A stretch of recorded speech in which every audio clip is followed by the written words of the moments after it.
The Panama City Beach City Council will please come to order. It is January the 9th, 6 p.m. And at this time, we will ask, is Mrs. Winton here? We will ask Mrs. Cameron Winton, Director of Growing Deep Ministry from Woodlawn United Methodist Church, to come forward and give us our invocation. And then we will pledge allegiance to the flag. May we pray. Father, we thank you so much for this day. We thank you for this group of leaders and citizens here for our town. And we pray, Lord, for guidance tonight in decision making and in problem solving, that your wisdom would permeate this room. We pray for peace in our town and around the world. And we commit this time to you, Lord, in your name. Amen. Amen. I pledge allegiance to the flag of the United States of America and to the republic for which it stands, one nation, under God, indivisible, with liberty and justice for all. Thank you, Mrs. Winton. You can stay with us or you can go take care of business. I could too. Are there any additions or deletions to the agenda? Then we will accept the agenda as read. We do have, we need to approve the regular minutes of the minutes of a regular meeting of December the 12th. Motion to approve. Motion to approve from Councilwoman Strange. Second. Second from Councilman Russell. Madam Clerk? Councilman Rickard? Yes. Councilman Russell? Yes. Councilwoman Strange? Yes. Councilman Curry? Yes, ma'am. Mayor Overs? Yes. And at this time, we will move to the consent agenda. We have one item on the consent agenda this evening. Item number 1, confirming pension board members. The general employees, police officers, and firefighters pension boards met December 5th, 2013. At that meeting, the 5th member of each board was selected and must be confirmed by the City Council. The following employees were unanimously selected to serve another 4-year term. Tommy Pate for the general employees, Ron Croson for the police officers, and David Jordan for the firefighters. Staff recommends confirmation. Are there any comments from the audience on the consent agenda? Hearing none, it's available for a motion. Motion to approve. Motion to approve from Councilman Curry. Second. Second from Councilwoman Strange. Councilman Rickard? Yes. Councilman Russell? Yes. Councilwoman Strange? Yes. Councilman Curry? Yes, ma'am. Mayor Overs? Yes. At this time, we each month we recognize someone who from the Boys and Girls Club that has been recognized by, first of all, the Boys and Girls Club for being a great achiever in our civic and social environment. We do this each month, and tonight we're going to honor Natel Somak. If you would.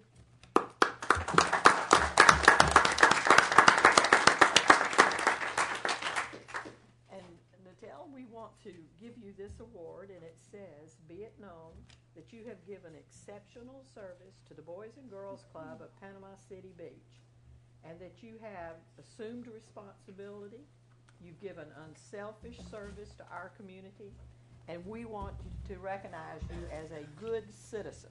Thank you. Thank you. All right, well, hold it like that. Now, we take a little time for you to tell us something about yourself. Like, where do you go to school? Breakfast Point Academy.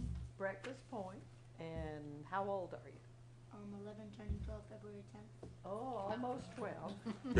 And what do you know what you're going to do when you get out of school? I'm first going to go to college, and when I'm done, I'm trying to get in the NBA. Do what? NBA. Oh, really? The National Basketball League? Oh, okay.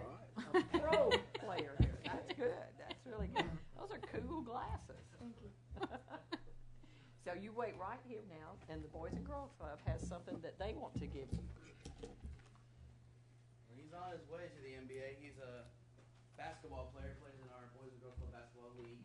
Actually, Nathaniel participates in just about everything we do, whether it's an academic competition, a sports competition, any kind of fundraising. I can always count on him and his sisters to show up, and have been a very big part of our Boys and Girls Club family. So, congratulations. We got you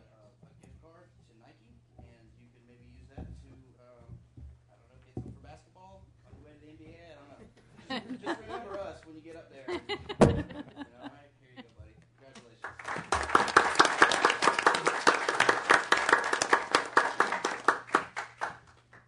Okay.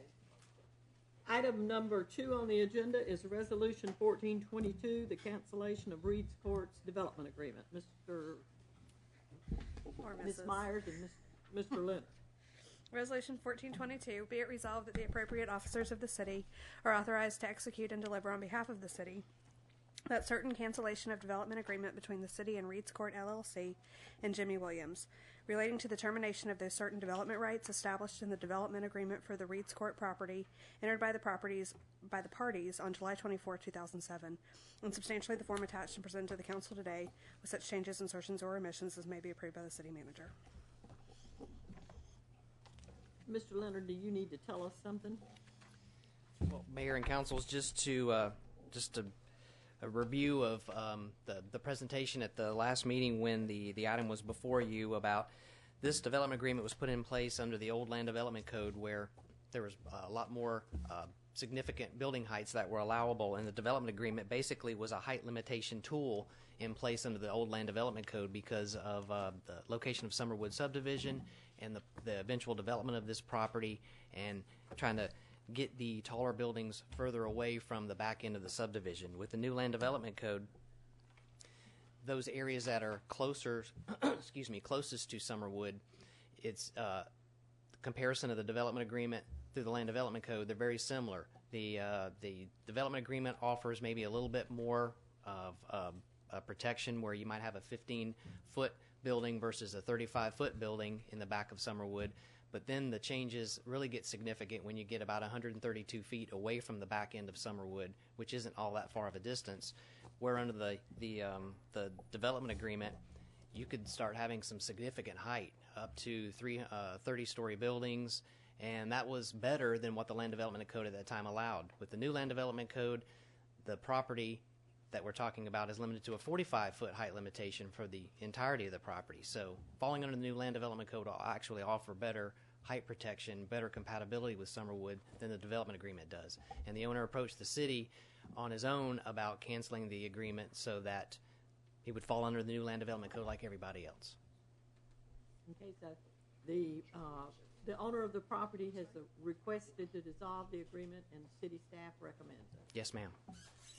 Questions from Mr. Leonard? Anyone from the audience want to comment?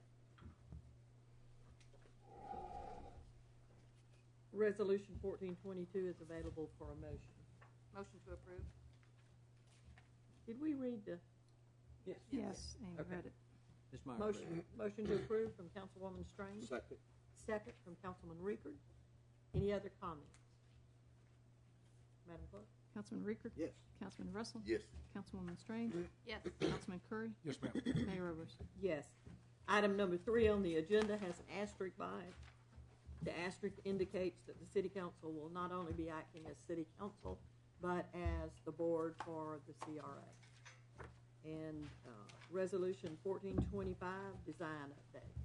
Be it resolved that the appropriate officers of the city are authorized to execute and deliver on behalf of the city that certain task order 16, supplemental agreement 10, between the city and Atkins North America Inc., formerly known as Post Buckley Shoe and Jernigan, relating to the final design update of Front Beach Road Segment 2, in the total amount of $118,602 and no cents, in substantially the form attached and presented to the council today, draft dated January 10, 2014, with such changes, insertions, or omissions as may be approved by the city manager, whose execution of such agreement shall be conclusive evidence of approval. Resolution should be effective immediately upon passage passed.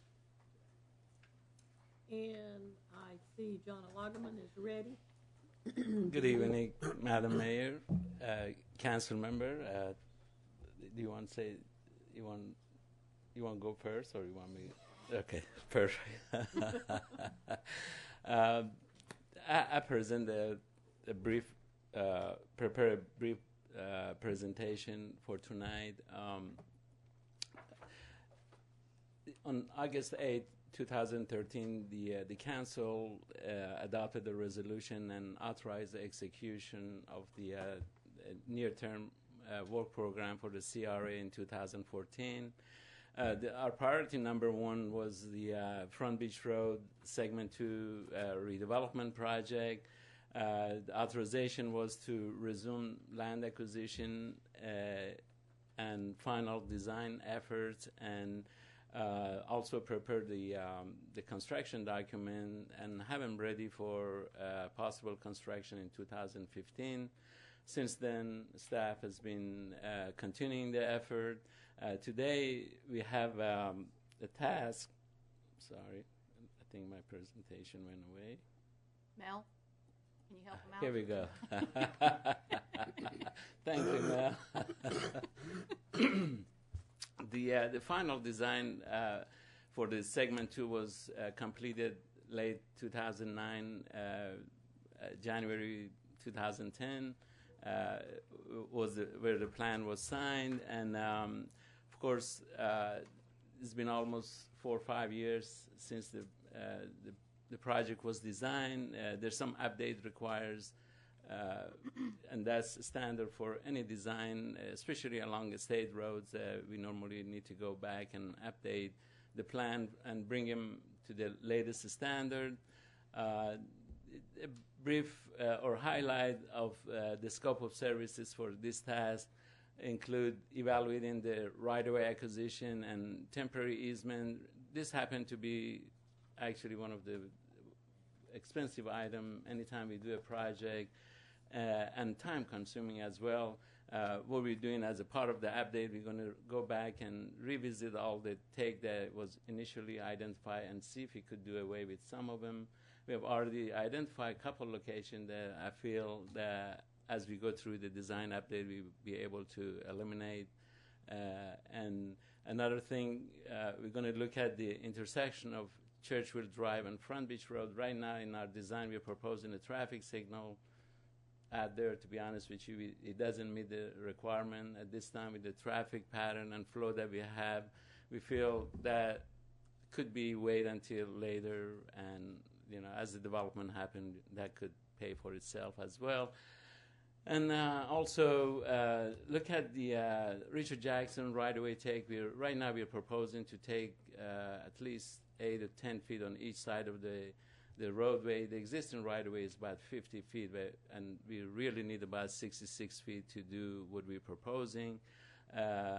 However, we felt that we may have some impact on one side or another. Right now we're looking into a possibility of eliminating some take, especially on the east side of the roadway, that we feel we may end up to go through lengthy litigation for potential acquisition that we have. So we're going to look at that and see if we can redesign that portion of Richard Jackson to eliminate some of the right-of-way takes, and of course update all the plan and drawing to the latest standards. The utility plans also need to be finalized. We learned a lot of lessons from segment 1 and South Thomas. We had a lot of issue with the utility complex. This time, as a part of design, we're going a lot more detail. We're looking at all the laterals, hopefully eliminate some of the conflict and actually speed up the construction time. That was one thing that we had to go through with the other project, and also get all the required permits from DOT and prepare a specification and document for construction. As indicated in the resolution, the proposed fee by Atkins is $118,602, and the funds are included in 2014 for this project or this task order, and staff has reviewed the scope, and the fee recommends approval. I have prepared a couple of slides to talk about the project cost.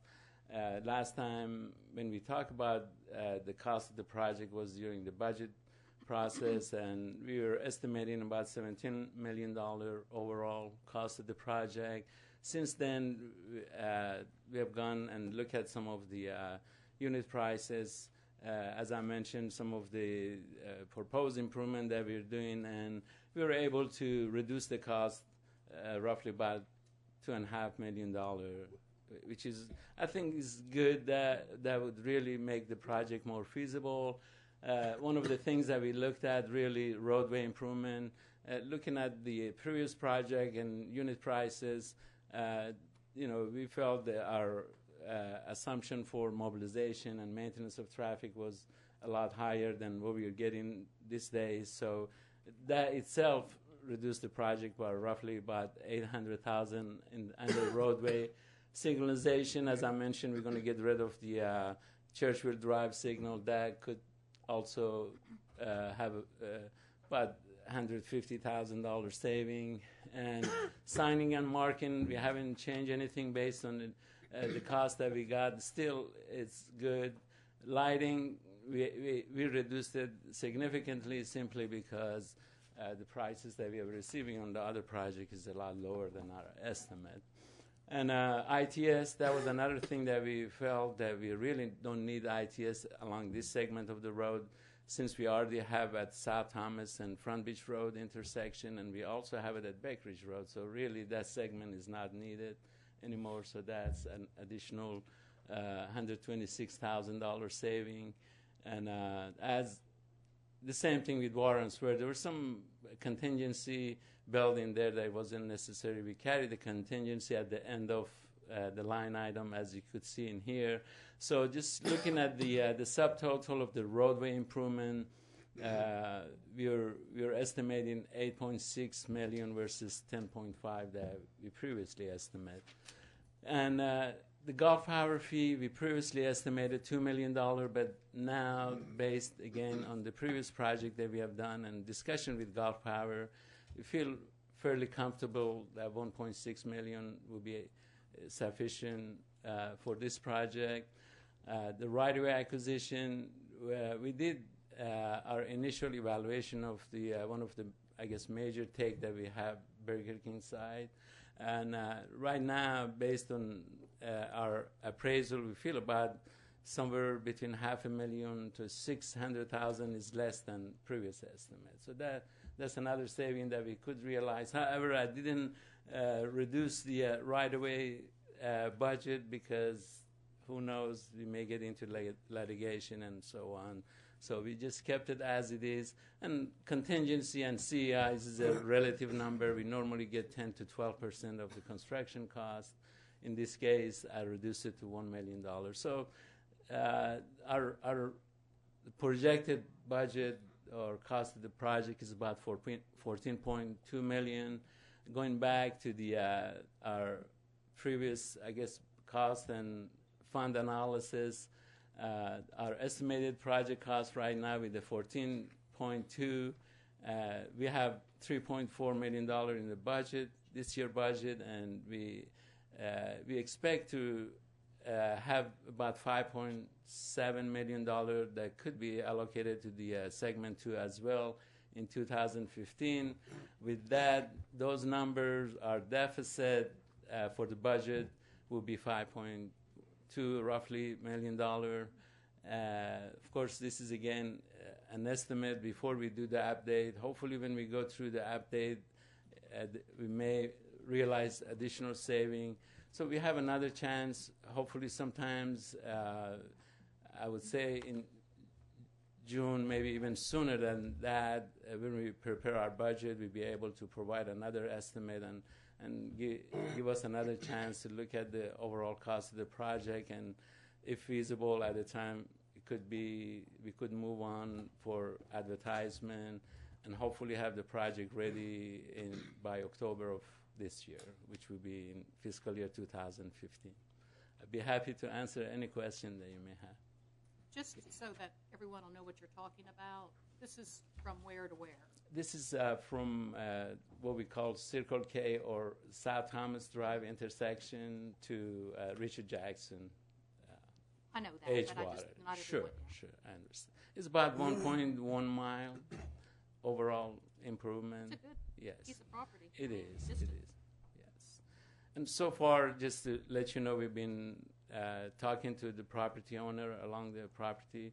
Almost everybody is receptive. You know, even the one that we have to take their parking have come along and realize, it really is going to be a benefit to them, even though they're going to lose some of their parking. Mr. Gitzberg, do you want to add anything? John did a good, concise job basically giving you an outline of this. This gives us the tool with allowing Atkins to move forward with the construction document so that we can bid it, confirm the construction pricing, and with the possibility of moving forward for next year. So And this is pushing forward with the CRA. Good method. And the way that we're going to draft the construction document, we're going to allow ourselves plenty, I guess, room for decision making. I really like to get the bid so I can provide accurate number, So we may have to go through the bidding process and get the actual bid and present them to you with the fact that we may reject them, as we normally have that statement in there. But if the contractor give us like 90 days, a lot of time we could even extend them if we need to. But hopefully by the budget time, I like to give you the exact number of the construction so you could make a intelligent decision to move forward. Questions or comments for the city manager or for Mr. Lagerman? John, in your cost analysis, these funds for 2014 and 2015, are those net of debt service? Yes. After we pay everything, all our staff and any other bond and all that, that will leave us correct. So the funding deficit of basically $5 million, you wouldn't need all that up front. We could schedule that. Obviously, we have to commit to have them, and then the project we are estimating 2 years, so maybe we don't even need them by the end of the construction period.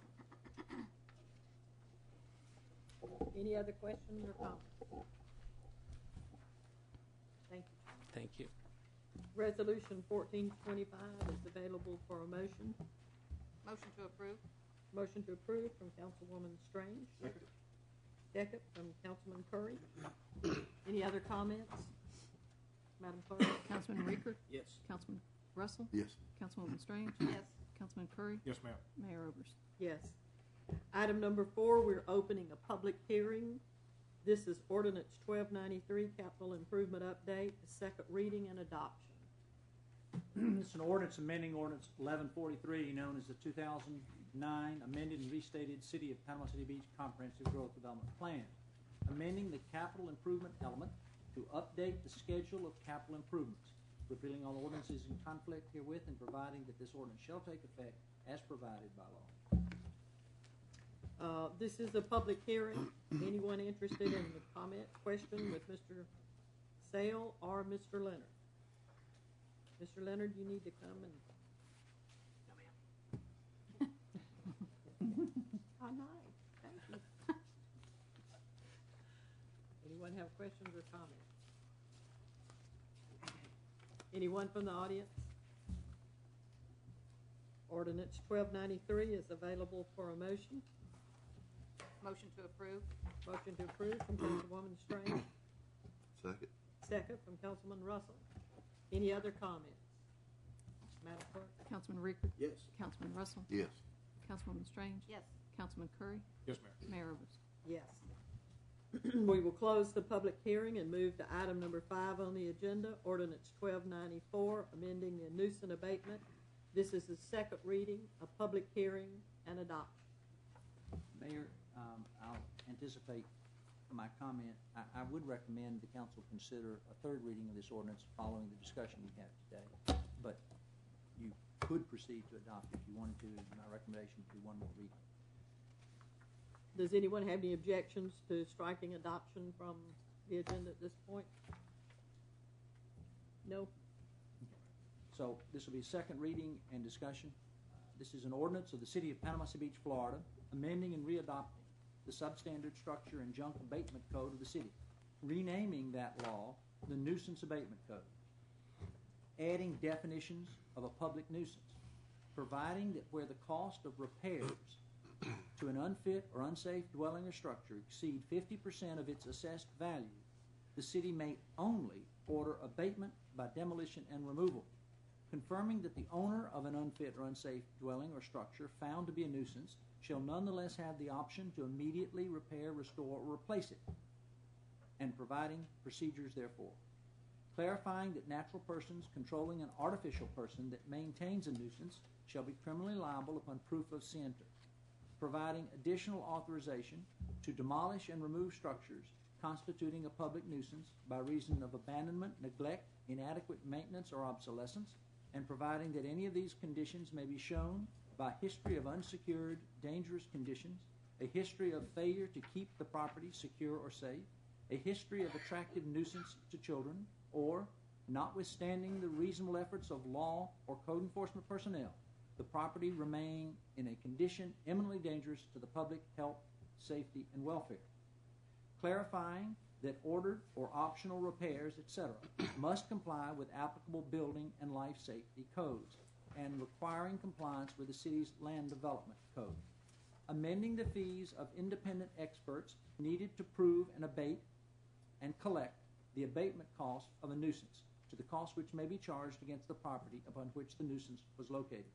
Providing that a lien upon the property upon which the nuisance was located shall be superior to the rights of all persons holding an interest in that property who have received notice and an opportunity to administratively appeal the city's notice and order of abatement.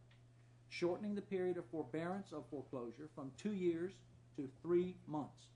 Clarifying that, on appeal, the city bears the burden of proof that a condition constitutes a nuisance, and that the determination of a nuisance must be supported by competent substantial evidence.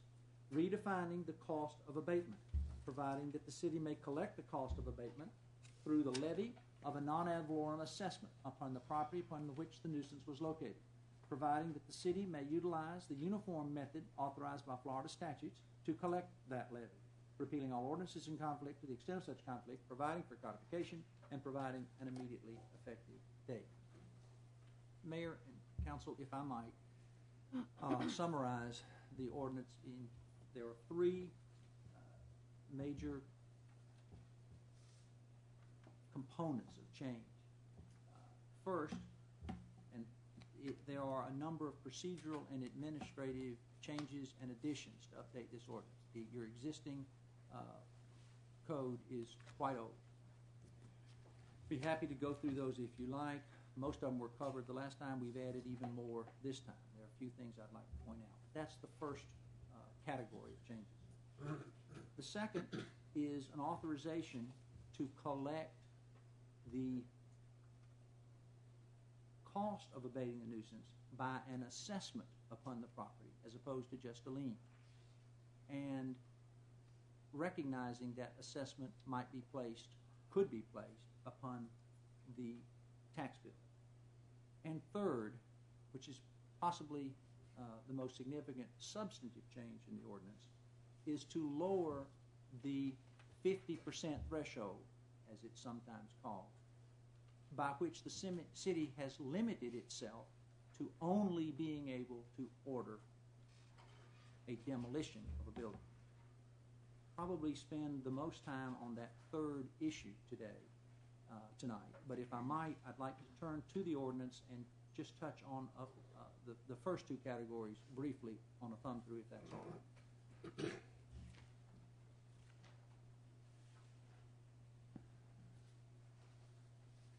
As we discussed last time, pages 3 and 4 pick up some additional definitions of a nuisance. These were borrowed from some more modern codes than ours. The upshot of all this, however, is that while the city may say these lofty things about what constitutes a nuisance, at the end of the day, when you get the rubber on the road at a particular location with a particular building, just because you say it is doesn't make it so. If the owner doesn't agree, a judge would have to come in sooner or later, and it's always been my advice to do it sooner than later, but that's up to you. The problem with proceeding to abate in a dramatic way, as in tear down a building, a nuisance based on your own determination, is that there has been no judicial determination of that, and the judge might agree with you, or if it didn't, then you have to pay for the bill. Keeping going, looking at page 5, let's see here. I'll come back to that. Turning on to page 8. Extensions of time to comply from the smallest to the largest nuisance. With Mr. Leonard's concurrence, staff recommends to you that these extensions come directly to the City Council as opposed to the Planning Board. You folks end up fading the heat on it anyway. You might as well hear about what's going on, was our thought, but you could leave it at the Planning Board if you wanted to. I just wanted to direct your attention to that.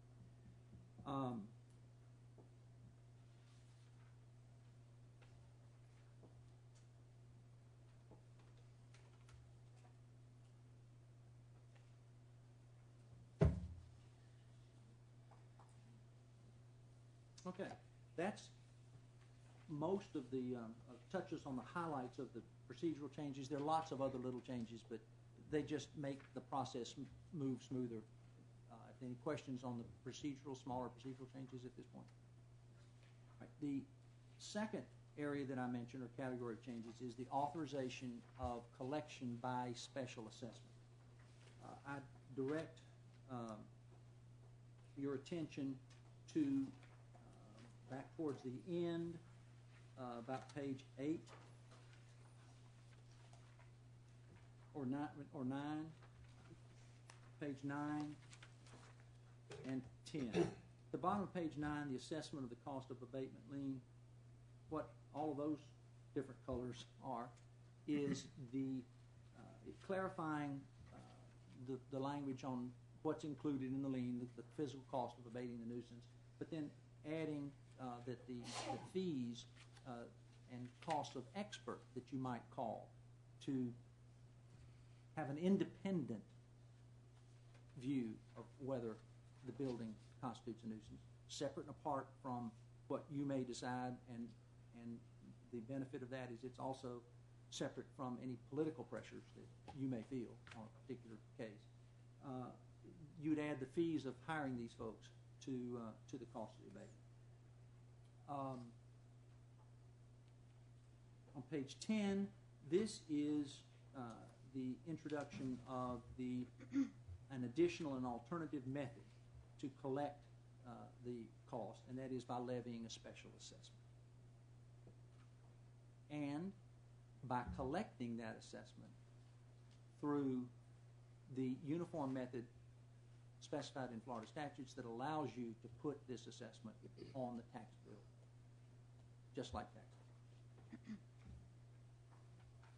That's C in the middle of page 10.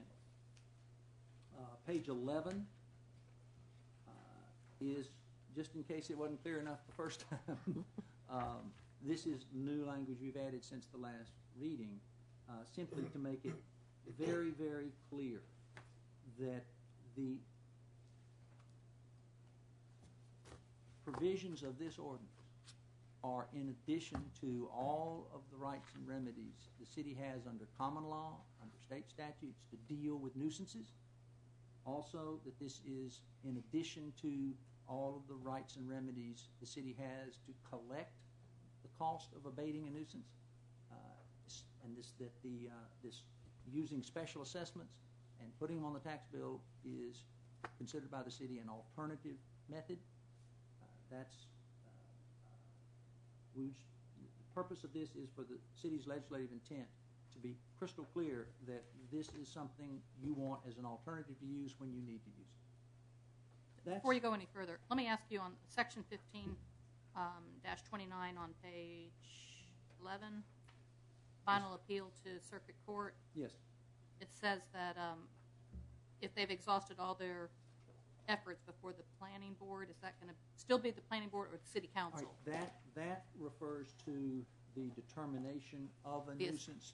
That, if you would like that to come to you, we can certainly do that. The way your existing ordinance is that the planning board hears the appeal, which is a full-blown quasi-judicial hearing, and skips you on actually whether there is a nuisance. One reason for doing that, not just that you have a lot to do, but by going to the planning board on the substantive question of whether there's a nuisance, then when the question of how to collect the costs that are incurred comes up, plus the assessment, then that's your first real look at it. So there's a separation there. I don't feel strongly as a legal matter one way or the other. That's a very good point, Ms. Strange. I probably should have pointed that out and caught it. If you'd rather hear the appeal, if an owner decides, no, I don't think this is a nuisance, and exercises his right to appeal, if you'd rather have it come to you based on what I said earlier about y'all have to answer the questions anyway, deal with it straight up, that's why I wanted to have a third reading. For sure. Would you like to? Would y'all like to go ahead and grab it right then? Now, explain to us, Doug. Earlier you said somewhere up when you were explaining, you said that it would come to the city council. So explain extension. What I changed and pointed out to you was that if once you got into the abatement process and the owner had pulled a permit to either fix up or to demolish the building, to deal with the problem. If he ran out of time, he'd come to you to ask for more time instead of coming to the board. So the decision to either give him more time or not is with the city council. That's the way that I presented it to you, but now that we've covered a lot of territory here, and I didn't focus on the more important decision of whether it really is a nuisance in the first place. So the question is whether you want to consider that. Now, the thought, I think, it's been there a long time, I think the idea of having the planning board do it is it's a little less political for them because they're appointed. But it will work just like anything else does, that either the city or the person can appeal it to the city council. So no, they would be not just this one. Not that's what Ms. Strange pointed out. In the interest of time, because remember, you're dealing here with something that your staff has determined is a nuisance, and potentially, not every time, but potentially, you've hired an expert to come in and say, yeah, we agree, it's a nuisance. This is a danger. So let me see if I understand. You're saying that the staff determined it was a nuisance. The staff determines a nuisance with or without expert testimony, issued an order to abate the nuisance. The property owner has 30 days to appeal that order. The question is, who does he appeal to? Where is the hearing held? The hearing on whether is it or is it not a nuisance? And it skips the council completely. Yes. And I don't know about y'all, but that worries me because we're the ones that have to answer to the public. I agree. Yeah. That And should come to us. Okay. I mean, that's what we're here for. Yeah, exactly. I appreciate you catching that, and we'll make that change.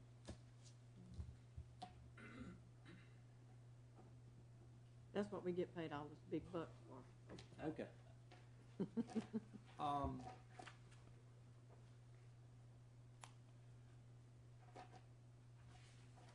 Just a moment.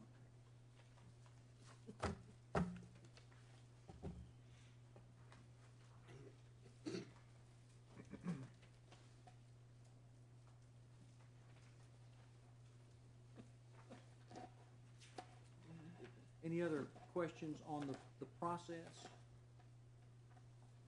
Is there anywhere else? I saw that when I was reading it this afternoon, but where it would refer back to the planning board, and it needs to refer back to us. I think you have effectively eliminated the planning board.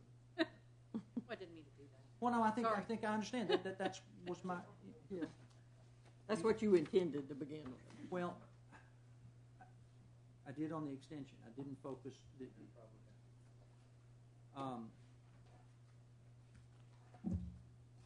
But you will read over it again before we get to the third Oh, hearing. certainly. I was just looking to see where. Okay. Then with your permission, I'll move to the third area, which is potentially the most significant substantive change in the ordinance. And that is the provision in the ordinance that limits the ability of the city to order that a building, once determined a nuisance, be demolished. As your ordinance is currently written, in the threshold, the 50% threshold, is fairly high.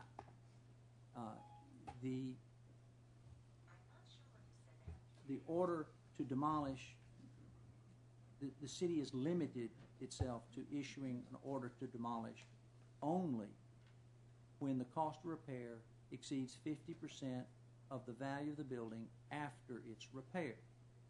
That's a fairly high threshold. It's also a somewhat difficult threshold to establish because there are a lot of variables would have to be dealt with in determining what is the value of the building after repair, because you don't know how the repairs are going to be made. And anyone who's ever done a remodeling job knows that you're full of surprises.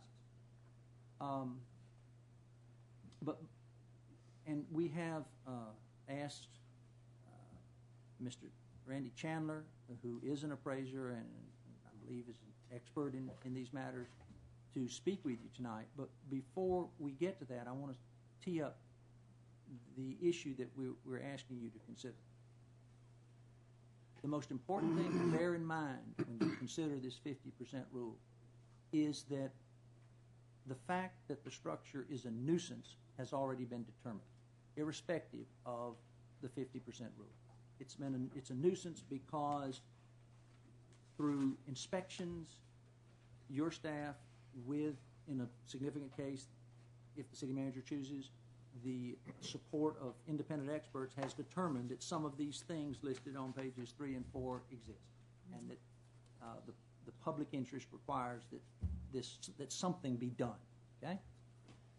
The question then becomes, what can the city order to be done?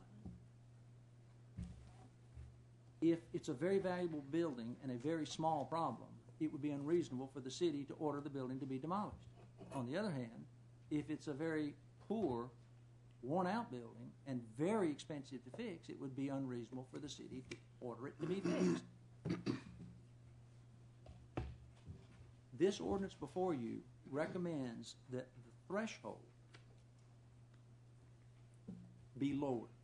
Now, how low you need to decide. It recommends it be lowered to 50% of the assessed value on the tax rate. The reason for that is because that's a known quantity. It is applied across the entire city by someone else. Any property owner can look at it. Your building inspector can look at it. Everybody knows what it is. And it's, you know what the cost of repair is. You're going to have to figure that out in any case. But the question is, as a percentage of what? Now,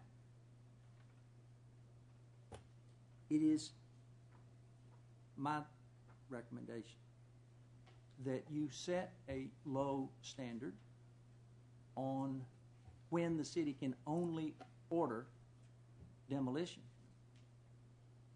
because under this draft of the ordinance we have made it very clear that the property owner always has the right to abate the nuisance by repairing the building. The property owner may choose to repair the building completely and return it to occupancy or status occupancy, or the property owner might choose to mothball, if you will, the building. Make it safe, make it structurally sound, make it, this ordinance requires that all the repairs meet code, so it would have to meet wind loading, and have to not be a danger. What? We're not the only city that's got this problem. What have other cities? 50% is a very typical rule. 50% of the assessed value. Tallahassee has that formula. I was somewhat surprised to find that Florida doesn't have as much law on this as some other states do. But other cities use 50% is a very common rule. The point is 50% of what. let's back up and talk common sense here. Okay. Now, what we're saying is that the city not only can or ask them to tear the building down, or we can ask them to repair. Yes. And now where's the 50%? If the value, if it costs more than 50% of the value on the tax roll, all you can tell them to do is tear it down. But they don't have to tear it down. What that does is it shifts the conversation, because the tax roll is a known value. It shifts the conversation between the city, your staff, and the owners from arguing about whether or not the trigger's been pulled to, look, tear it down. If you don't want to tear it down, fix it. But do one or the other. Okay. What if it's 30% of the value on the tax record? Then you order it to be repaired. We cannot order them to tear it down. That's correct. Okay. That's correct. Now, let me show you in the ordinance where that language is, and then let me ask you to consider Mr. Chandler's experience and his view of what you might consider for the denominator. Right now, your denominator is value after repair. There are other alternatives. This ordinance says taxable value because everyone knows it, it's easy to determine, and the property owner always has the right to repair. Now, if you look to the ordinance itself, section page 5, 1520B,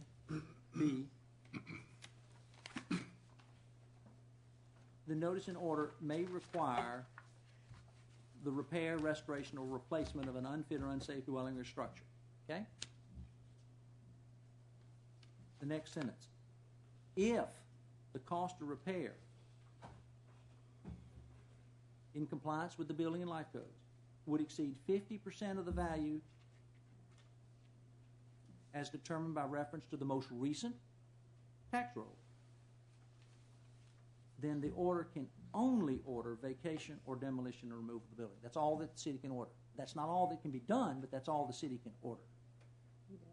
Then turn to page 6, the bottom of the page, sub I. An order to demolish shall not preclude the immediate repair, restoration, replacement by an interested party. Okay?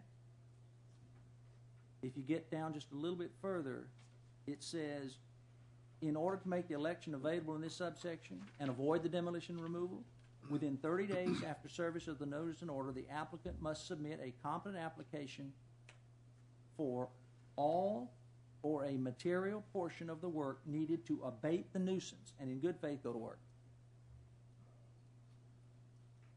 It's right there that the property owner gets the option to decide, do I want to pull a permit to tear it down, in which case, under this ordinance, there is no demolition fee, or no fee for the permit, or do I want to pull a permit to repair the whole building, put it back to occupancy status, or do I want to just fix the problems that make it a nuisance? Is there a time limit? 30 days. I mean, no, to do the repairs. Ah. I mean, could they just go on and on and on and on? The ordinance requires, and that's what the rest of all this language deals with, is the fact that you don't know how long a string is in this situation. And so what it says is they must pull a permit and commence and diligently and continuously pursue the work to conclusion. And if they stop and fall out, elsewhere this says that the city can go in and demolish the building, because that's what you ordered in the first place, including any work that they started and walked away from. But continuously pursuing to complete the building could be one person working Exactly. at a time. Yeah, but it also says that I'll be monitoring and making sure that it's reasonable. It does have those comments in here. But that is not an unusual... Reasonable, not being licensed to practice law in this land, but reasonable is something that gets real debatable in a court situation. It's rather broad. The idea of commencing and diligently pursuing remedial efforts is frequently used in the private sector in contracting. The alternative, there are alternatives, but the alternative is to establish at the front end, when the permits pulled, a timeline and have an appeal process and go through all that.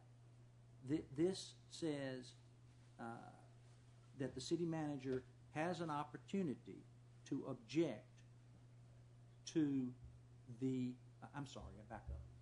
This language does require, along with the permit, a timeline with milestones. And the city manager has the opportunity to say, that's not good enough. They have 10 days in which to make it better. So there is a requirement to give you some idea of how the work is going to be pursued. This is in the middle of page 7. And is there not, if you pull a permit to do work, doesn't it expire at some point? Yes. But bringing the city council back into it, if the city manager says that's not good enough, they've got 10 days to fix it or appeal to you. And then it comes to you, and you'll have a hearing and decide whether, and I can assure you that if we get to that point with someone, we're going to need somebody here that's familiar with construction to give you some basis on which to say the city manager was right. And if the applicant has bad sense, he'll bring someone who say he needs more time, and then you'll end up having to choose on that testimony. Does that make sense? Mm-hmm. I believe I said that we were going to ask Mr. Chandler to come up with something. Mm-hmm. You ready? Is that all right with you, Council? The issue is, I'm recommending a lower threshold, and don't be confused, that's not a lower threshold to actually tear the building down. It's a lower threshold to shift the conversation to the owner to say, okay, your choice, tell me what you're going to do. Good evening. Good evening. Would you just tell them who you are and what you do and that sort of stuff? Like if you were in court, except I'm not going to ask you the questions. Good deal. That works for me. Good evening, Mayor, council members, city manager. My name's Randall Chandler. I'm a full-time real estate appraiser here in Bay County. I have been since I started my firm in 1978. I'm a graduate of the University of Florida, where I majored in real estate and urban land studies, and I'm a state certified general appraiser. As far as professional affiliations, I hold an MAI designation from the Appraisal Institute. That's the highest appraisal designation issued by the Appraisal Institute. I was elected by my fellow MAI appraisers to serve 2 terms on the National Board of Directors of the Appraisal Institute, and I've testified in somewhere in the neighborhood of 150 to 200 hearings and trials regarding real estate issues. One of them involved the Topsail Hill property, which was the largest condemnation case in the history of the state of Florida, which involved over $90 million settlement. Had the good fortune of working for the Florida Department of Transportation, Florida Department of Environmental Protection, and I worked for you good folks on the Thomas Drive project, the Front Beach Road project, the Alf Coleman Road project, the Hills Road project, and the Richard Jackson Boulevard project, and I thank you for that opportunity. I've testified before the governor and the cabinet regarding state land acquisitions and the appraisal methodology that should be utilized to in-state land acquisitions. And that's a brief summary, although I would note that I've worked in more than half the counties in Florida, and I've had the misfortune of reading a whole bunch of land development codes. So that gives me just a little bit of background to comment on what you're trying to accomplish here. I appreciate it. You've heard our discussion, and I've discussed these same matters with you before this meeting, and I guess I would ask you to outline for the council what I've short-termed the denominator. 50% of what? What valuation you're going to use? What do you think are reasonable options and the pros and cons? Just sort of go down the list and. Well, as I said, having worked in through a wide variety of the counties in Florida, I've read a lot of the land development codes, and the denominators of the criteria for tearing buildings down that I've seen have typically boiled down to about 3 alternatives. One is 50% or some percent of the value of the property as repaired. I don't particularly like that one because you're going to have to get appraisals to determine the value of the property as repaired. It's a fairly subjective thing to value an old worn-out building that doesn't represent the highest and best use of the land as if it's repaired. So let's take the case of a two-story motel building on something that would typically be developed with 20-story structure. How do you value a two-story building that would never be remodeled in a remodeled condition? So it's very subjective. Two appraisers can disagree tremendously. So I don't favor that one. That's kind of the last on my list. Then there's the alternative of the assessed value of the building and a percent of that. And as Mr. Sale pointed out, that's a fairly low threshold because the assessed value of the building is essentially the depreciated value or the value as it sits worn out. So you don't have to spend too much on a worn out building before you get to 50% of what it's worth. The good news is it's a known number that the city knows and the property owner knows, and it's readily available. It's not an expensive number to attain. And I would point out that keep in mind that your code, as I read it now, doesn't require somebody to make the building up and runnable to be an operating business. Simply requires them to make it safe and sound, and that can mean, putting plywood over the windows or something like that. It doesn't necessarily make it beautiful. So with that said, with that requirement that they abate the nuisance and not necessarily make this the Taj Mahal, setting a fairly low standard, I think, is reasonable, and it's an objective thing to do. The third alternative, if you would be 50% of replacement cost, and that's that handicaps the city greater because it's a larger number. If you're talking about spending 50% of replacement cost before you hit that threshold, that's a pretty high requirement before you can demand that somebody tear it down. And if your ordinance didn't allow people to basically mothball the building, as Mr. Sale has said, I would favor that particular criteria because it really does handicap the city more. But I don't favor that criteria if somebody can come in and simply make the building safe and sound and clean up the yard and make it no longer a nuisance in terms of fire hazard, a police, nuisance and that type of thing. So I think what Mr. Sale's written into his criteria is fair, it's reasonable under the circumstances and the way the ordinance is structured. And with that, I'd just open for any questions that you might have of me. Let me add to what he said.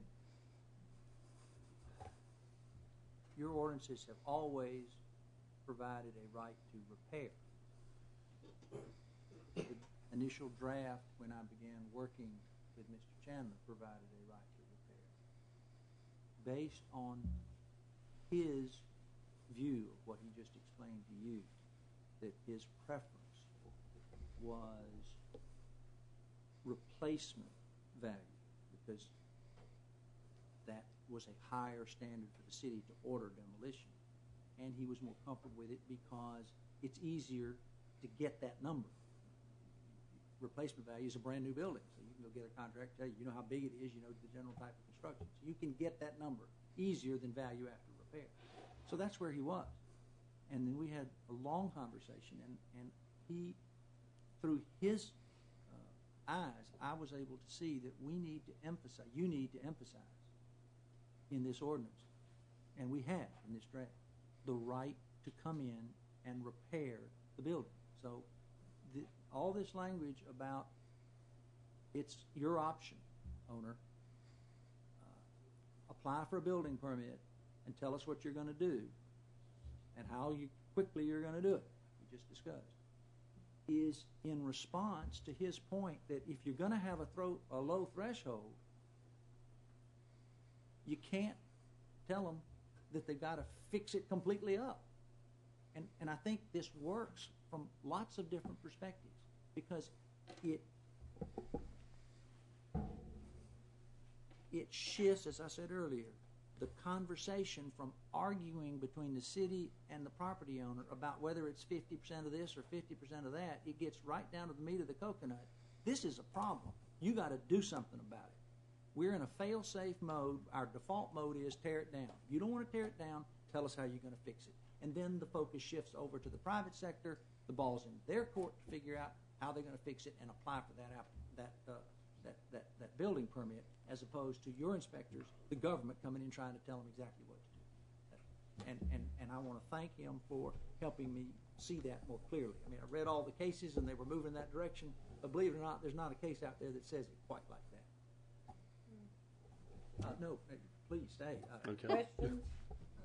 Comments? Does that all make sense?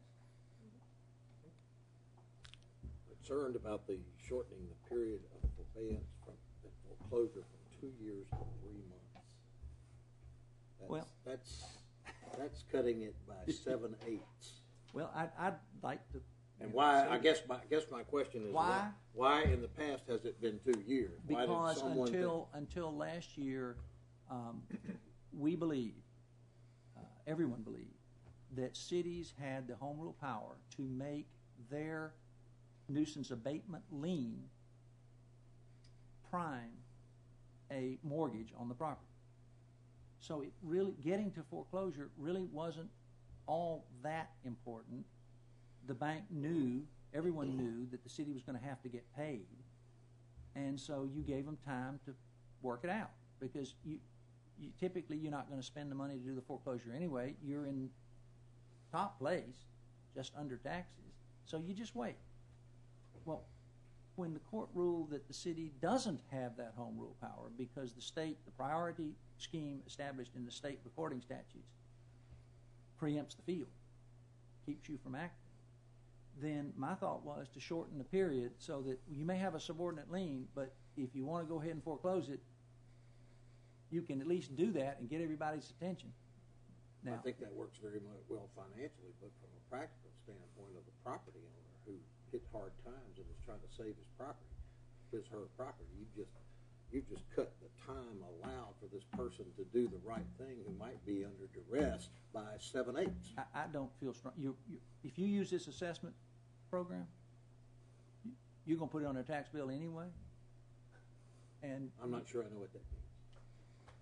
I mean, well, that's the second thing we talked about. Okay. Was that in order to collect these amounts, rather than put a lien on the property that is subordinate to a mortgage, by going through the assessment process, and the Constitution permits government to make assessments on property where the government benefits that property, and that's something that we will work with Mr. Chandler on later in particular cases, but where you have benefited a property, the traditional typical example is to build a sidewalk across a piece of property. Where you've benefited the property, you can assess the property for the value of that benefit. And in what we are proposing, have proposed from the beginning with this process, is that you establish an assessment program to be able to place these nuisance abatement liens on the tax bill. So then they would have the priority of taxes, and the money would come back to the city, to the public, so you wouldn't have your funds invested over a long period of time. At the next year, when the tax bills went out and came due, either if they weren't paid, then a certificate would be sold, and you get your money that way. So I don't feel strongly about the 3 months. Maybe it was an overreaction. I would like to hear Mr. Chandler's view of, well, does it make any difference? What would you recommend on a time period where the city says we're going to lien your property, but we're not going to foreclose? And everybody whose property might be liened is not a bad guy. Oh, of course. So that's what absolutely. my concern. Yeah, absolutely. And I think I hear what Mr. Sells is saying is that if the assessment process is the vehicle by which you use to collect your money and the vehicle by which they're going to have to pay, is if they can't pay for the demolition cost or the whatever you charge them for, it's probably going to be, it's going to go on their assessment. Well, if they can't pay their tax assessment, a certificate's sold, and then they'll have to redeem it at some point in time. So the payment's still getting kicked down, the road in that regard. If you guys wanted to move that up to, a little bit longer period of time and give people a little bit more squirming room, I don't think that would be unreasonable either. Ms. Ross has handled your code work for the last 5 years using this system of 2 years, and she just reminded me to remind you, this doesn't require you to foreclose in 3 months. It only allows you to.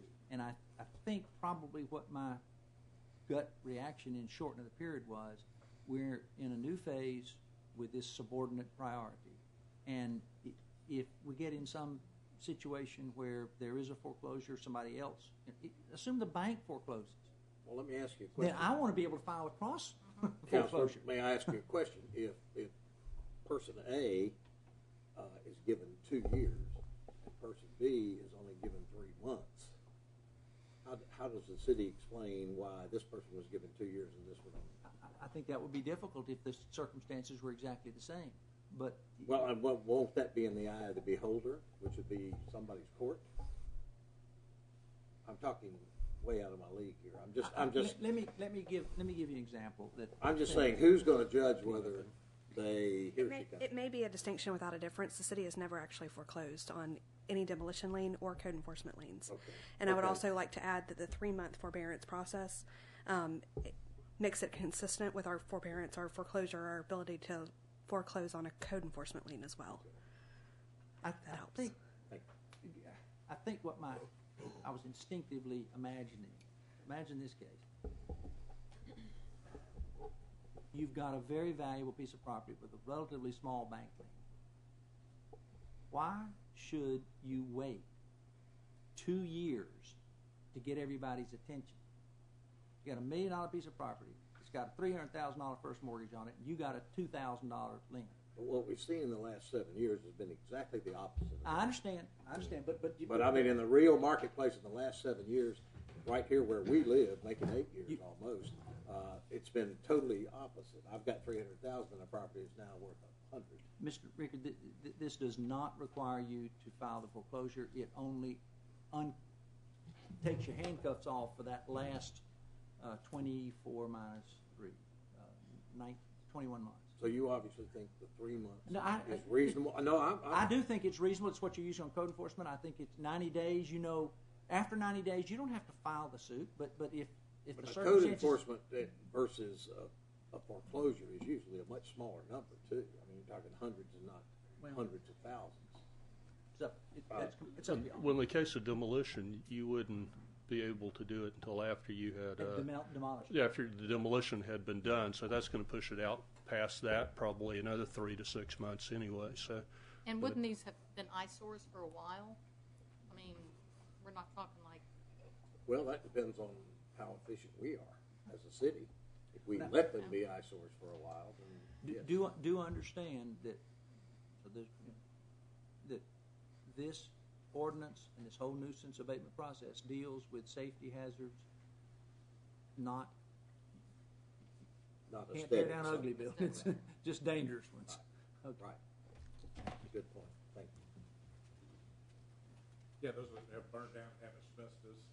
Yeah, that sort of stuff. Yeah, that sort of stuff. Those kind of things. Yeah. Not to name any names or anything. But in looking at it, I mean, again, the whole timeline for this is it's a process, it's a long process. I understand, when you're looking at something and you're going from a change from 24 months to 3, but I like it because it gives you that stick. And it gets their Sometimes attention. people don't respond. Yeah. Unless you I don't disagree. I just want to understand it better because there's usually 24 months. There's usually something else that can extend that. So starting with 3 months, it looks better and better. Okay. Anything else we want to talk about on this? This is a public hearing. Any questions for our expert? Anything else from Mr. Sale? I would ask the council to consider this ordinance on second reading, and following that, consider another motion to continue this hearing until the next regularly scheduled meeting on whenever that is, the 23rd. So we won't have, I'm sorry, I'm going to have to put the newspaper again. Okay, we'll have the same public hearing. Same public hearing, you'll reopen it at the Okay. next meeting for the third and final reading. So you need a motion for that. But I would say second, I would need say two motions. the order of march would be to approve this ordinance, to make sure we're all on the same page, and you all approve this ordinance, and then before you close the public hearing, extend it until the 2 o'clock hearing on the 23rd. Ordinance 1294 is available for a motion. I make a motion to approve it with the changes that we discussed. Yes, yes. Yes. Council, everything to the Okay, council. that's all we need. I don't want to say anymore. All right. Motion to approve from Councilwoman Strange. Okay. Second from Councilman Curry. Any other comments? Councilman Rickard? Yes. Councilman Russell? Yes. Councilwoman Strange? Yes. Councilman Curry? Yes, ma'am. Mayor Roberts? Yes. Now we need a motion to continue the public hearing. Okay, I make a motion to continue the public hearing to the next regularly scheduled council meeting. Yes. We have a motion from Councilwoman Strange. Second. Second from Councilman Russell. Councilman Rickard? Yes. Councilman Russell? Yes. Councilwoman Strange? Yes. Councilman Curry? Yes, ma'am. Mayor Roberts? Yes. Mayor, for the radio audience, that's 2 o'clock on the 23rd of this month, Okay. of January. The public hearing will continue at that time. We'll close that public hearing and move to item number 6, amending variance criteria discussion. Mr. Leonard, come tell us what you want to talk about. There was nothing in the packet. Yes, ma'am, on purpose. This is a discussion that's been taking place at the planning board lately. As they deliberate on variance requests, there's 8 criteria that they consider these individual requests by that the applicant has to meet, and it has to show that it's unique to that property.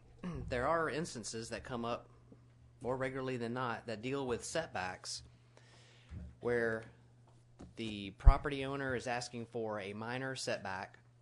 It doesn't seem to have any adverse impact on any of the adjacent property owners. In fact, some of the adjacent property owners are probably in favor of it. But it still doesn't fit in neatly into the 8 criteria for meeting a hardship variance. And so the planning board was kicking around ideas and wanted to, for your discussion, to see if you even like the idea at all about considering if there's some language that could be added to give the planning board the ability to consider certain setback variances when, like perhaps that there's not a perceived diminishment in the light and air that the variance being granted would have, and that there would actually be maybe consent of that adjoining property owner that it would not cause an adverse impact on them.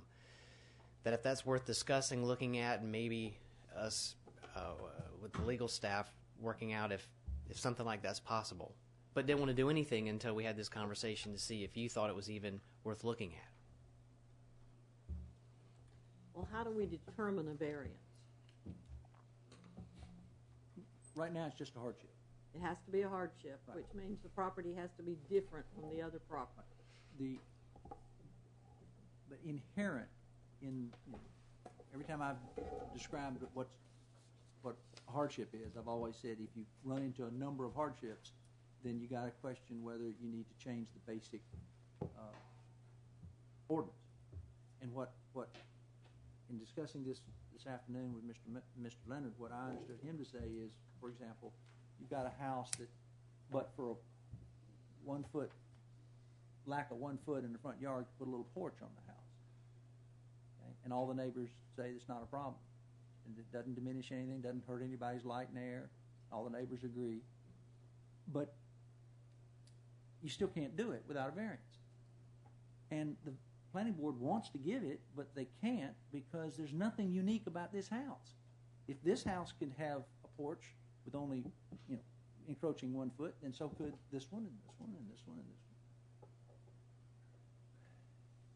that sort of begs the question then of whether on setbacks, minimal small setbacks, the ordinance might need some flexibility. So it's not really as much a variance as it is a conditional grant. It's not a hardship variance. It's a conditional grant to say, if the planning board finds, what did you mention, light and air, there's no diminution in the light and air. I mean, air is not as expensive as it used to be because everybody's got air conditioning, but the phrase is still light and air. There's no significant, no appreciable diminution, say, in light and air, and the neighbors consent, and there's no harm. I don't know. That's just a thought. Why don't we just change the setback? I mean, what's... Because you change it to 8 from 10 to 8 feet, and then there'll be one that's 7.5.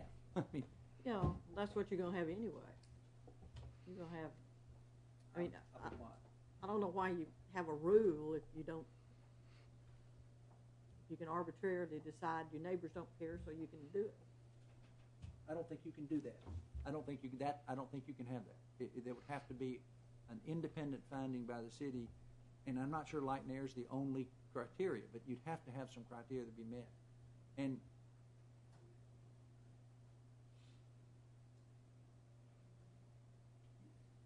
I haven't been at the meetings. You need to tell them what the problem is better. Well, I mean, that's pretty well described. Sometimes there's, not all the time, but off the top of my head, a lot of times it seems like it's in an existing subdivision with an older structure and someone wants to do a remodeling job and it'll add some aesthetics to the building and actually take an older building and update it a bit.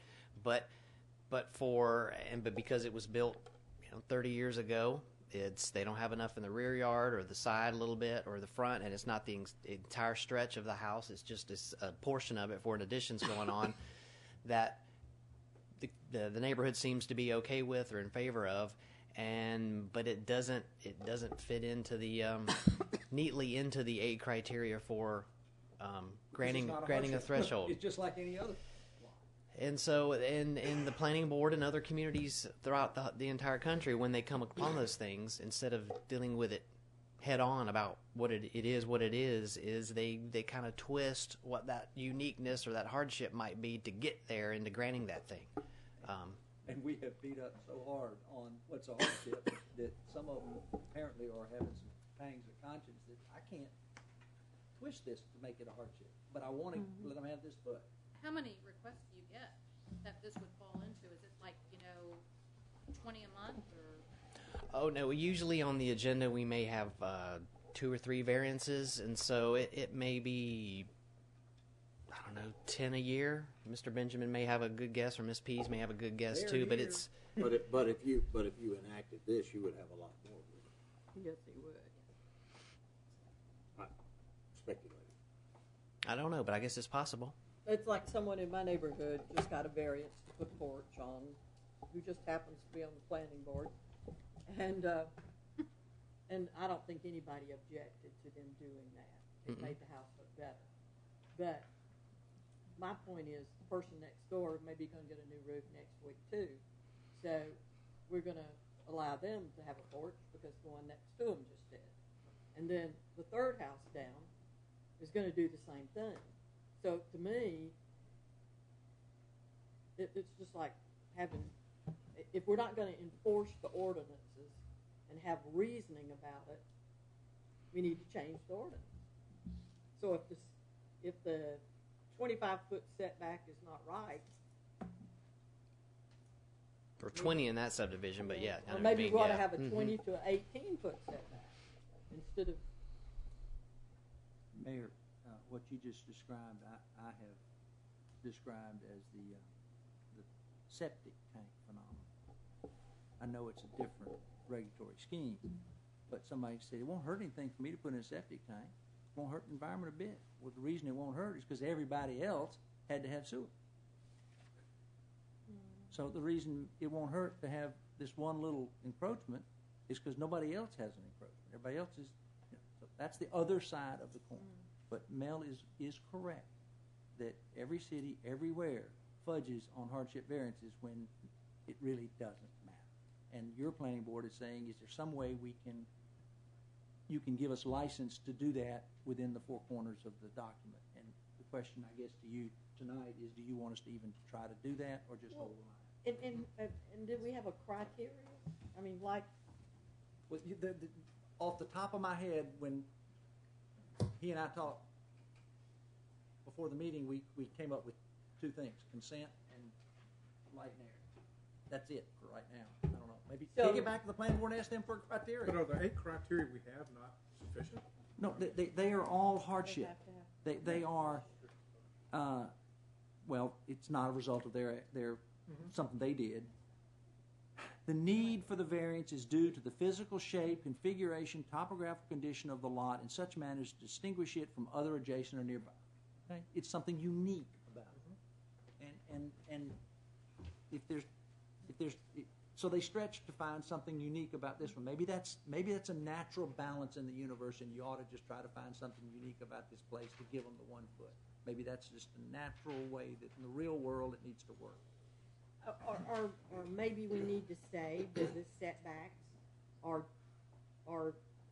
if it's 20 feet, say there, it's 18 to 20 feet based on justification that it's not interfering with anything, and then are we going to have to get the neighbors to agree that they don't, To sign off on it? yeah. Well, off the top of our heads, the only thing we could what you can't do is add something to it that says, well, if it doesn't really make any difference, go ahead and do it. That you can't do. That's totally We got to have some kind of criteria. Some kind of criteria, or else kind of let them struggle with the real hardship, and like everybody else does, find a way to twist around to say something that kind of, well, you've been there. That's what they get paid the big bucks. They get paid even less than we do, which is not good. So can we bring this back to another meeting?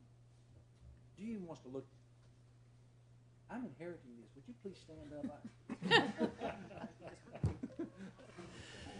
What neighbors would have to agree? The one across the street? That's the Or sort one of on stuff each we side? look Yeah, at. you got to have some kind of criteria. Yeah, the ones that are, we'd have to think about that and bring it back. The whole again. neighborhood? Clearly the ones immediately across. If it's a front setback, I would think that the adjoining neighbors on each side, and then also the one that it's moving closer to across the street. If it's a side setback, it'd probably be just the one that it's going toward. But those are just ideas. Chairman of the planning board seems to be anxious. Are you? I will ask. I was just Mr. pointing that out. Benjamin to come forward. I didn't know if you saw him. It's kind of hard to miss him. Mel, All right. question Well, for you. I beg your 6 pardon. foot in the door. I'm very sorry. Madam Mayor, are you looking for a catch-all? I mean, if the 8 fail, you got a catch-all number 9. Is that what you're looking for? Is that what the planning board's looking for? Well, maybe not necessarily. The 8 give the planning board an easy way to say no. There's no way to say yes. And the 9th one would be a way to say yes when it meets certain criteria, basically that it doesn't have any effect on anybody, no one's complaining about it, and it doesn't cause any adverse impact on anybody. It's a way to help them be able to say yes to one that they want to. But with our new land development code and all this stuff that we put into it, I mean, we said, I believe in the past, we said yes to everything. Now we're trying to get some control, and we're changing from this to this, and now because it's being a little difficult, and you know how it is to tell people no, are we? I'm just Going backwards? Are we going backwards here? It shouldn't result in that, and I don't know in the reality of it that it would make a difference, because, like I said, every other community ends up coming to the same result by just kind of defining what that hardship is on that particular case, even though it's a real stretch, perhaps, of what a real hardship is, but they do it anyway. This is a discussion to see if there's a way to just call it what it is and deal with it straight on, instead of playing around with what a hardship is on it, which every other community does. And the problem with blurring, in my opinion, and maybe I'm being a Boy Scout here, but the problem with blurring the lines is when you get to a real, if you ever get to the point of a real hard knock case, the line won't be there because you blurred it so many times. Then somebody, in a case where it really matters, and there's enough money on the line to go back and look at everything that he's ever done, Judge, they don't find hardship. I mean, that was my concern, which is why we have these standards in here. 2 years from now, I'd be concerned that Janice Hatcher would be back in here with a lawsuit against us shooting down her variance, her hardship variance. That would be my concern in changing the criteria that and I'll just bring that example up. I would, from a legal standpoint, I would not recommend you adopt a number 9 that says if it's de minimis and doesn't make any difference, you can go ahead and do it. No, you have to have standards. You got to have standards. Mr. Benji. I don't know if I want to come up there or not. Ed Benjamin, South Wells. I am on the planning board, but I will not speak. Well, I have to speak as a member of the planning board, but I will not speak for the board. The problem that I have is I'm a great believer in rules and regulations, and I believe the 8 criteria are really good. Okay, the last 2 requests for variance, I voted no. Okay, and I probably should have voted for the other 5 or 6 requests for variance. Okay, because if you look at the very first item, you can throw out any variance requests you got. Okay, because that's it. Discussion's over. Okay, there is no hardship. What's a hardship? I've got a brand new Cadillac and neighborhood cats are on it. I don't like it. I want to build a 10-foot porch. Okay, but I can't. I can only build an 8-foot porch. I need a 5-foot height. Okay, and because I can't build what I want. Okay, so what? Life is full of you can't do what you want. So why is that a hardship? Okay, it isn't. Okay, so I think what the planning board is, no. I think, I guess I have to say that. I think what the planning board is looking for is there's got to be some, and it is difficult as well, because you're dealing with people that stand up there, and some of it's hysterical. Okay. I mean, funny or weeping? I mean, some of it's hysterical. Okay, come to Monday's meeting. You can draw your own conclusions. But what I think it boils down to, item number 9, Mr. Leonard has already said something at a meeting which makes a lot of sense. It would be item number 9. It essentially says, in its own roundabout way, no harm, no foul. Okay, it doesn't meet any of the criteria. It doesn't meet the first criteria. There is no hardship, depending on your point of view. That's the problem. Okay, so we're not trying to weasel out of anything. We're just looking for, if you want somebody to interpret the rules, good. Okay, then the 7 of us will debate whether it's a hardship or not. We'll never get off item number 1. We're out of here, and we'll never approve another one. Okay, unless there's some hardship. Okay, but there hasn't been one yet, in my opinion, of the 6 or 7 that we've done. So I guess we're looking for a no harm, no foul thing. What difference does it make if the guy gets 2 feet or a foot? It's in a 30-year-old neighborhood. Who cares? I mean, is anybody negatively impacted by it? No. But to your point, okay, the next guy does the same thing, and the next guy, and the next guy. And your point's valid also, okay, about the thing on Oleander. Okay, somebody could come back. So anyway, I think we're just looking for something more, okay? And if you want us to consider it, he's already got it on top of his head. He's written it down before. I mean, it would be item number 9.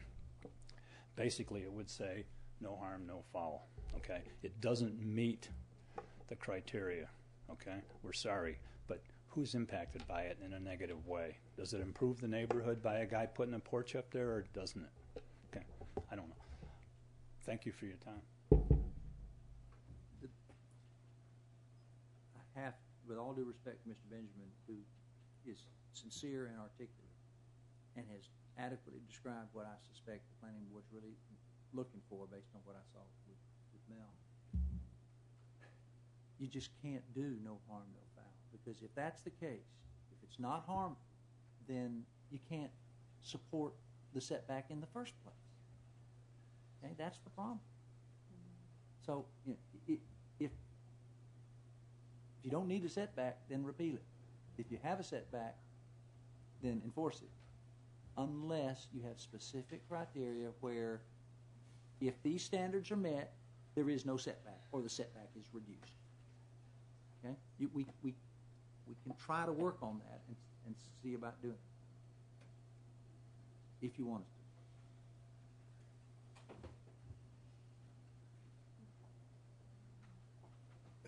If it's not broke, don't fix it.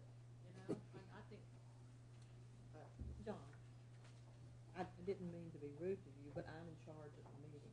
And when there's someone that wants to speak, I will let them speak. I didn't know if you didn't see that, Your Honor, is the only reason I pointed that out. Well, I appreciate it. I'll put on my glasses. Claire, do you want to talk? Please excuse how I'm dressed. I didn't mean to come up here and speak, but Mel, would you mind explaining the corner lot, the fact that they could move forward of that one house without the one that was on the corner, that they could. I just wanted Mel to give you one example of something that we look at when it comes up there and it doesn't make sense. It does not. Of course, I don't think it meets a hardship either, but in this particular situation, it made no sense, and I think this is what we're trying to get a little guidance on. The fellow that, he could, you know what I'm talking about. I think I know what you're talking about. That there was a variance request next to a corner lot, and the request did the applicant, they faced the one roadway, had a 20-foot setback. The house next to it faced the other road, and it was a side street setback, and they were 10 feet closer to the roadway than they were, and it caused an offset, and you have that at the corner sometimes. And then, so when this person wants to do a front yard setback and move closer to the road, they're actually coming in more line with that first house on the block, but there wasn't anything unique about it. Is that what you're talking about? Yeah. Okay. So the corner house could have gone forward, you see, and then do y'all get it? It was a little complicated, but it was a particular situation where the corner lot and the house next to him, he would have just been in line with the other house. So it really didn't make much sense not to let him come forward. That was all. Another criteria could be alignment with existing building lines. I mean, this is the sort of thing that. Yeah. I just think, I know you're saying legally you have to have criteria, but common sense to me is you got to have criteria. You can't just say, because you want to do this. And nobody objects, and it. You can do it. I mean, if we let that go, it would apply in many, many cases. As far as ordinances are concerned. So, y'all want to think about it? You want to tell them that we don't want to waste their time or our time? I think what we have in place is fine. I think that you brought up a very good point. And it'd be like the opening the gates. Whereas now you're getting 10 a year, you're probably going to get 50, And is the answer that if somebody doesn't agree with the ruling of the planning board, that they can appeal it to the city council? And the city council, I guess we can make decisions whether it's... Same rules. We're supposed to have a reason for making it. You're still going to have the 8 factors in front of you, except this time you're going to have me sitting here saying, are you sure? I mean, the central issue is what is unique about this piece of property that justifies the variation from the rule. We all know that no rule is perfect. No rule will perfectly fit everywhere. The law doesn't say how unique it has to be. It doesn't have to be the only house in the city, but if it's got to be again, reasonable. That this uniqueness doesn't have to be just that one house, but it can't be most of them either. It's got to be something that's fairly unique. And over time, if the planning board works through it and develops a history of rulings and maintains those rulings of how unique does this have to be before, maybe they'll develop some common law approaches to it if you don't want to give them any additional standards to excuse the variance if these criteria are met. What is the wish of the council? I concur with Councilman Strange. I think that's fine. Mr. Regan? I'm still thinking. I think the general consensus of the council is to leave it as it is. And we may all think about it over the next week or two and see if there's something else we can think of. If they all appeal to you, then you'll get the feel for what the problem is. And with enough appeals and enough problems, then it will prove whether there's a problem or not. Exactly.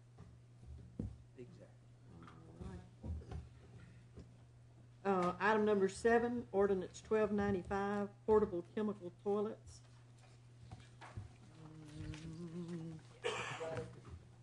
It's just for discussion now. Oh, good.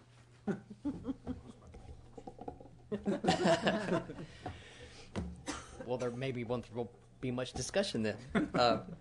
This is once again for discussion, for your consideration, to deal with chemical toilets or porta potties, in that they would it'd be new language to regulate them so that it'd be clear that it's only temporary bathroom facilities for special events. So those would be specific sites that meet the special event criteria, and only for the duration of that special event.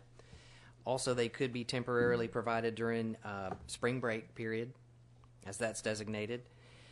And also if you designate a community event, which you've by policy just haven't been doing lately, but if you ever got to the point where you want to designate something community event, then community-wide sites could do, not just a particular site like a special event, but community-wide businesses could provide temporarily these chemical toilets. Or as active construction projects, and only for the duration of all those events that I just described, and that in no case shall a portable chemical toilet be used as a permanent or long-term sanitary facility for residential or commercial uses, or as a secondary sanitary facility on existing developed premises. And so that's for your consideration. I think we're all aware of different sites around the city who seem to always have them as a secondary means. And so we were trying to think of those situations where they might be okay to have them temporarily. Mr. Sell, do you need to read it even though it's a discussion? So, in part of the ordinance that we have now, aren't they supposed to be vents also? They can't be seen by a pedestrian on a scenic corridor or standing on the sandy beach. They can't be visible. So they can be provided, they just have to be screened. And during an active construction site, they also have to be screened and be facing away from the street.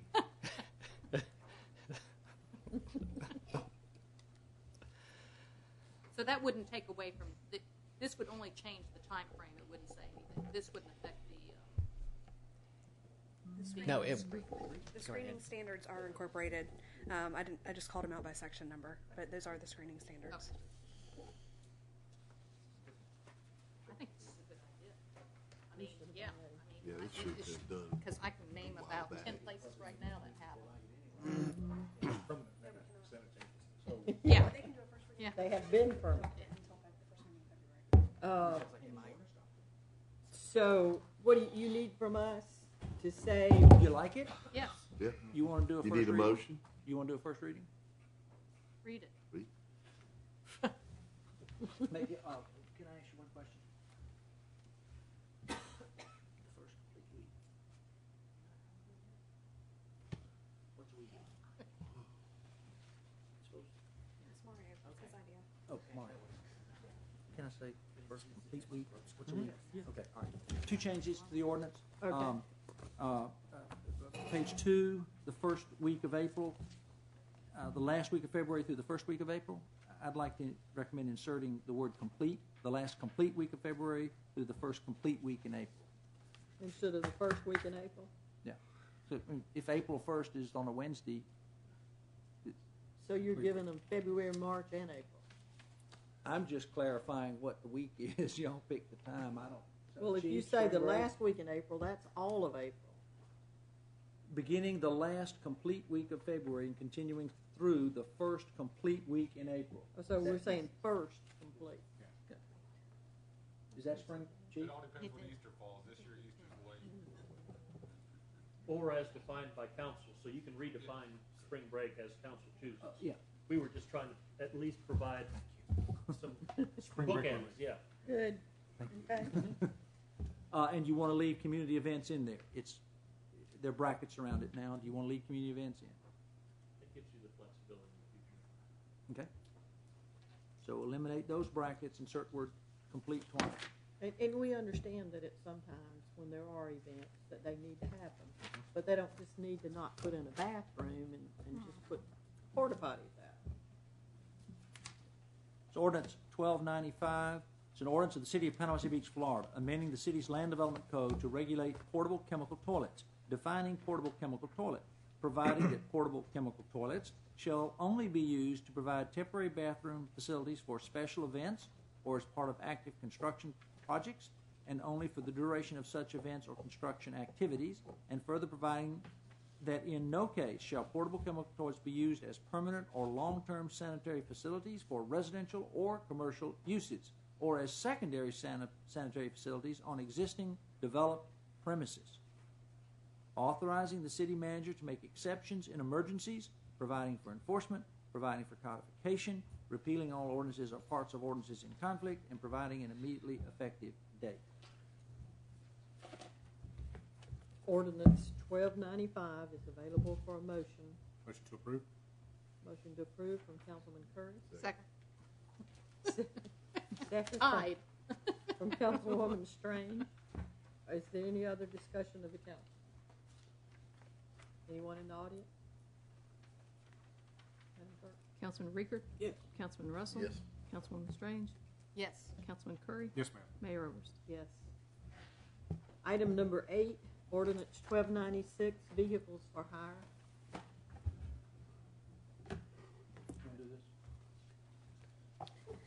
Ordinance number 1296, an ordinance of the City of Panama City Beach, Florida, amending Chapter 24 of the City Code of Ordinances related to vehicles for hire, revising definitions of taxi cab and limousine, and providing a definition for shuttle, driver, owner, vehicle for hire, and permit, confirming the purpose and intent of the regulation, amending the requirements for vehicle permits by clarifying the application information, requiring inspections of all vehicles except new vehicles with less than 10,000 miles, and requiring meters in all taxi cabs, clarifying the liability insurance coverage required for vehicles for hire, clarifying the appearance requirements for the various categories of vehicles for hire, particularly in regard to display of the company name and vehicle number, authorizing the City Council to establish rates for the transportation of persons and baggage by vehicles for hire, establishing vehicle safety and equipment standards, amending the requirements for the application and issuance of driver's permits, providing that drivers must furnish receipts to passengers upon request, providing that it shall be unlawful for any passenger to fail to pay the lawful charge upon use of a vehicle for hire,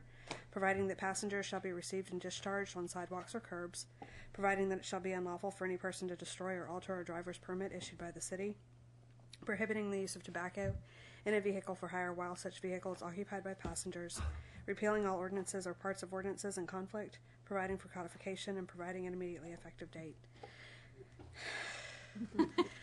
This ordinance comes at the request of the chief. The substantive changes are to the definitions of taxi cab and limousine. It adds the definition for shuttle as well. Traditionally, those definitions that we did have for taxi and limo were based on the number of passengers carried. This substantively changes that to describe the vehicle for hire by the nature of how the rates are charged to the passengers. Taxis by meters, limousines by the hour, shuttles, flat rate per person, for example. The vehicle permit requirements are beefed up a little bit to more specifically state the nature of the application requirements and to require a vehicle inspection.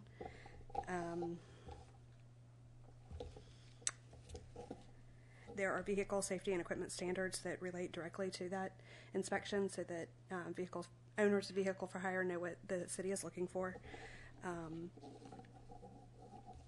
The application requirements for driver's permits are just beefed up a little bit. They're just clarified to state the requirements. There are some new substantive provisions about the receipt of, or the giving of a receipt upon request, authorizing y'all to set rates if you so desire, and to change those rates. Do y'all have any questions? Chief, do you have anything to add? You did a great job. I have a question, if I may. Yes, sir.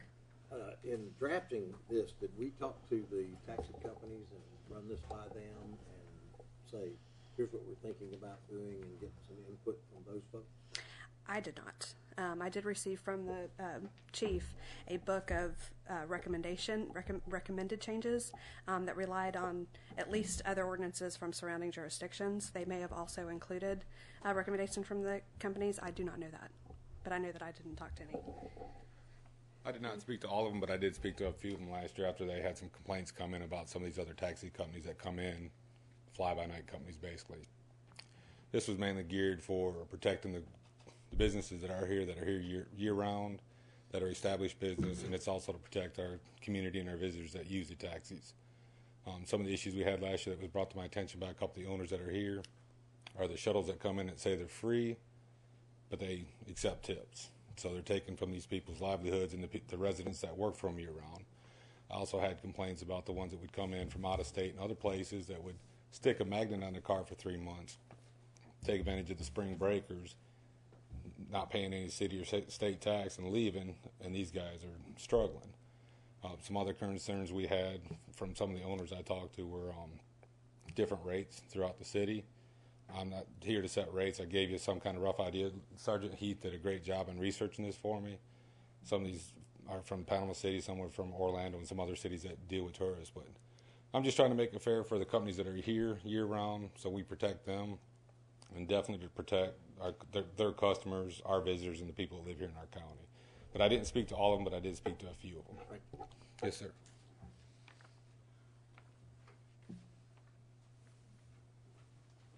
I appreciate all the work and effort that both of you did to put this together, and the research that you did, and the input from the community that helped put this together. So.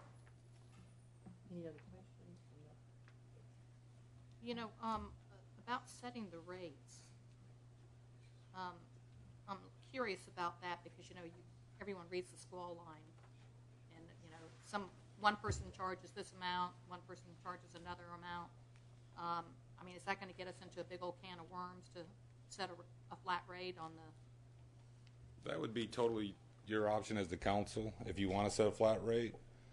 Meters are a good measurement. I don't think any of the ones in the room have meters, so that might be some of their concerns of purchasing a meter.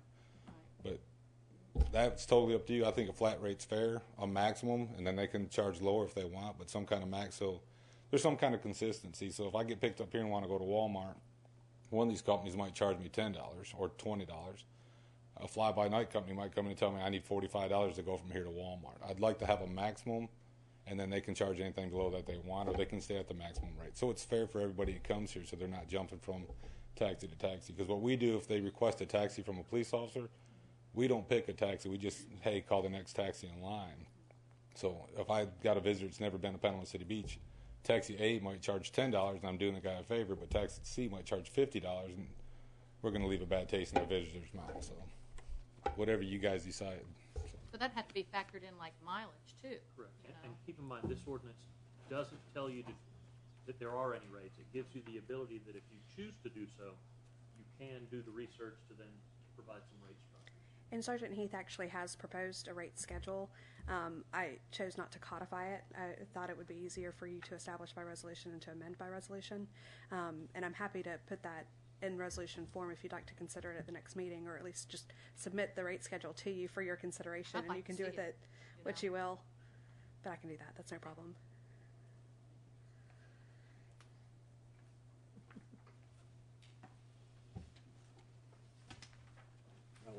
May I ask a question? Yes. When you say rate structure, you're talking about maximum rate, so the free market does have a little flexibility? Yeah, that'd be a maximum rate. Anything underneath that, they can charge whatever they want. If they want to go low, I mean, then that's, Yeah. okay. It won't be a standard rate unless you guys decide to do a standard rate, but would have a maximum, and they can charge anything below that they would like. That's more powerful. Thank you. So, in layman's terms, what does this ordinance do different? I think importantly, it regulates shuttles where they have not traditionally been regulated before. And it also regulates vehicles for hire who do not accept compensation but do accept gratuities and tips, the sort of fly-by-night vehicles that come during spring break or for a limited time of the year. They are captured under this ordinance. They would still have to apply for a vehicle permit and a driver's permit and go through the inspection process just like every other legitimate taxi, shuttle, and limousine company who operates in the city.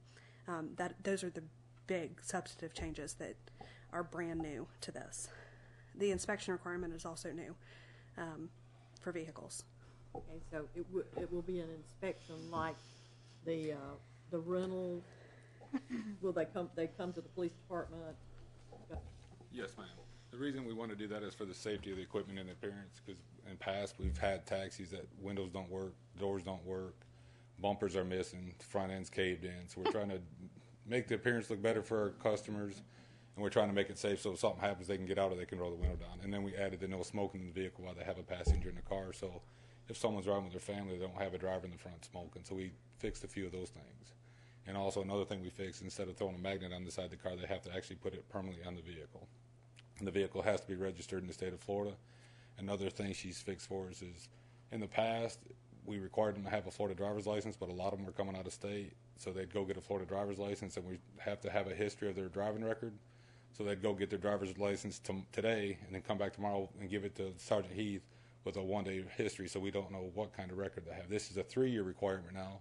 So if they come here, it's their responsibility to go back to their home state and get us a 3-year record to make sure who's ever driving our passengers around are safe and they don't have all kinds of violations on their record. Is there a minimum size for the lettering on the vehicle? There is. What is it, 2 inches? I don't remember offhand. It was they were fractional, 2 and 3 or. It's 4 inches. 2 to 4. 4 There are requirements. I know I've seen them, but I didn't touch them. I didn't change them. So the inspection of all vehicles except new vehicles with less than 10,000 miles, they still have to bring the vehicle to the station. Yes, ma'am, and they've been doing that. And so what if it's less than 10,000 miles on it and it's missing a bumper? Usually when they buy a brand new vehicle, they're going to take care of it because they got full coverage on it anyways. And if we see it on the road, the whole thing behind the name on the side of the vehicle where an officer can write it down, if it is missing a bumper, if they see some kind of mechanical failure, they can report it to us and we can call them in for an inspection. But 9 times out of 10, if it's a brand new vehicle, it's going to be in good working order. And if they do wreck it, they have full insurance, they're probably going to go get it fixed before they put it back on the road. Well, I mean, a lot of things can happen in less than 10,000 miles. Yes, ma'am, I agree. But that's back to the officers working the beat. If they see something like that and they know this is an ordinance, we can have them come back in for another inspection. And we did not prohibit, if I'm having a huge event that's sanctioned by the city, I have all my permits and everything, and I'm going to have people park at various places and transport them. This doesn't limit who I can issue a request for proposals and get bids. And we didn't change that part. We left that part alone. We Amy mainly fixed the taxis, the limos, and the shuttles. We didn't go after the big buses, so we didn't touch that. Other questions? Anyone from the audience? If you'd like to speak, come forward. If you don't mind, give us your name and your address.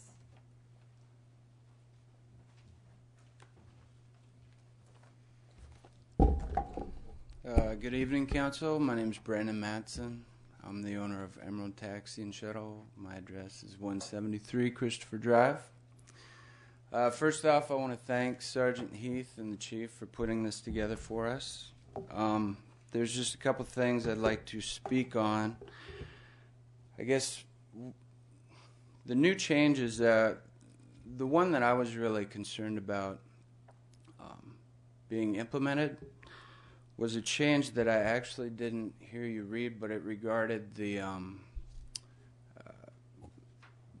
no rental or lease vehicles. Do you know what I'm talking about?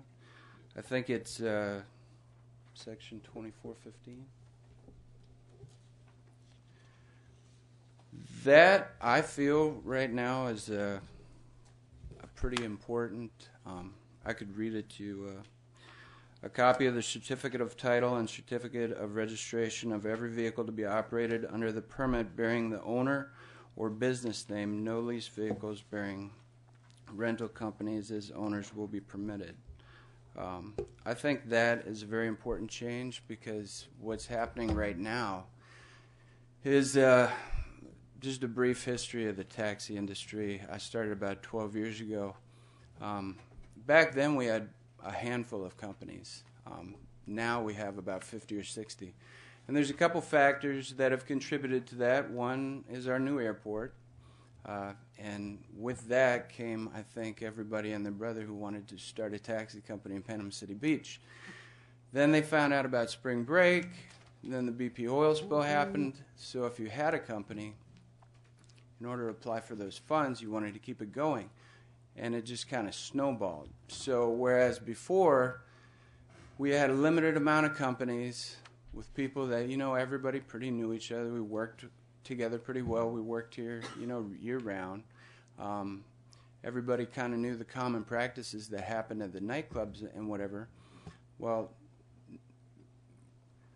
with the new airport and the other things that have happened, these newer companies, they'll come in during spring break, and one of the loopholes in the ordinances is you can just bring a rental vehicle in, have an owner who would basically be your sponsor or whatever. He would put you on his insurance, and then you could fly under his flag, per se. That had happened a little bit in the past, but in the last 3 years, it's become where you have one vehicle and you bring in 30 of your friends who all have a van. That wasn't really fair to a lot of the companies that were here, because we all owned and maintained our own vehicles. And when they were doing this, they were kind of just flooding our market horribly, and to the dismay of every club owner and a hotel on the beach. And then after spring break, they would be gone. So I figured that that portion of the ordinance that they wanted to amend would be especially helpful, because it would make the person who wanted to have a taxi company in Panama City Beach have an investment in doing that by either having the vehicle in their name or in the name of their business. And especially in the state of Florida, when you want to register a taxi cab down at the DMV, if you have it in the name of your business, they're also going to check that you have taxi insurance, a declaration's paid, the right coverage. The same thing that the police department does, but then you also have a different tag that you put on your vehicle. It's for a lease vehicle. The only thing I would say is I would even take it maybe a step further and require that the title be in the name of the business, because then also that has to be a legitimate business. You need a LLC. You need some type of business registration in the state of Florida to be able to register that vehicle at the DMV, and it's just that much more of an investment in actually having a taxi business at our beach and making it work. With regards to the taxi meters, I can speak on that a little. I know that Justin probably knows a little bit more about it than I do. Actually all my vehicles are shuttles. So under the new ordinance, I don't think the taxi meters would apply to me. But I know that one of the issues, and the reason that there aren't a lot of the companies that have taxi meters on the beach right now, is because spring break is really the only reason there even is a taxi industry in Panama City Beach. I mean, years ago there was never a big market. I mean, we had tourism, but I mean, you had a couple companies, but there wasn't as much business in the summer, and really not in the winter. But spring break really let everyone develop the capital to kind of bring them through the whole year. With regards to the meters, what happens in spring break is you have such an influx of people and such a high volume of people that, say you have a minivan that has a meter in it. At one nightclub, you might pick up 4 to 5 people that are going to 4 different destinations. Then upon the way, as you're dropping them off, more people might get in your vehicle to keep on going the same way that you're going. And that's why we've always done kind of a flat rate, you know, so much per person, and even in the taxi cabs. So the taxi meters, I think, is a great idea. The fare schedule is, you know, something that can be modified over time, but I'm not so sure that would be a really good thing to implement, especially this year, because none of us have them. They're expensive, and I doubt we could get all that in before spring break actually happened. When it's not spring break, I think it will be fine, but I don't. During spring break, when you have all that just volume of people, I think using a taxi meter and requiring that to produce whatever the fare is you're going to charge that person will be confusing to everybody, the passenger, the driver. I mean, I don't know how you would really make sense out of that. But I'm sure he's going to speak on that more. The other thing is, I've read over most of the proposed changes. So as an owner, I would say I support most of them. The only other thing I would like to speak on is, like I said, the taxi industry in Panama City Beach isn't it's. I know you've been to the airport and you saw in the past where, you know, there's a whole line of taxis out there, and it probably would lead you to believe that the taxi industry is booming. But the reason there's a lot of taxis out there is because there's not that much business, and they're all waiting. So when it comes to inspections, I'm 100% in favor of doing it from a safety standpoint, because I would like all the vehicles to be safe out there, because my drivers are out there. I'm out there with them. As far as, I'm not sure how far the council is going to take it, but I know that from the appearance of the vehicles, a lot of us don't have the best looking vehicles. You know, they're not crushed. They don't have, you know, some of them do, but most of them look fairly well. You know, the paint might be faded or whatever. But to require us to have vehicles that are in mint condition would be nearly impossible. We wouldn't be able to afford it, and the people that are here now probably would get pushed out of the market. The other thing is, you would almost be crazy to bring a new fleet of vehicles in for spring break, because anything that can happen that you could possibly think of happens in your vehicle 100 times a night through about 8 weeks. So by the end of spring break, our vehicles are the equivalent of what will probably happen to a taxi in Miami in 3 years. I mean, there's a reason some of the businesses don't let those guys use their bathrooms. I mean, they're just hard on stuff, you know. And so from a safety standpoint, I'm all for the inspections. We've done them in the past. But I would say for, like, the appearances of our vehicles, like major cosmetic stuff, I would be in favor of making them fix it, like you were saying, no bumper, stuff like that. I mean, I've seen pretty bad stuff. But, I mean, little dents and dings and scratches, it's not going to be perfect. And we don't have, almost everybody that operates taxi service doesn't have comprehensive insurance, because that is way, way too expensive for us to carry. Most of us carry liability insurance, so anything that does happen to our vehicles, including breaking the windows out and stuff like that, it's our own responsibility to fix it. So that's all that I have, and I'd like to thank you guys again for coming up with all of this, and if you have any questions for me, I'd be happy to answer them. Anyone have questions? No. Thank you very much.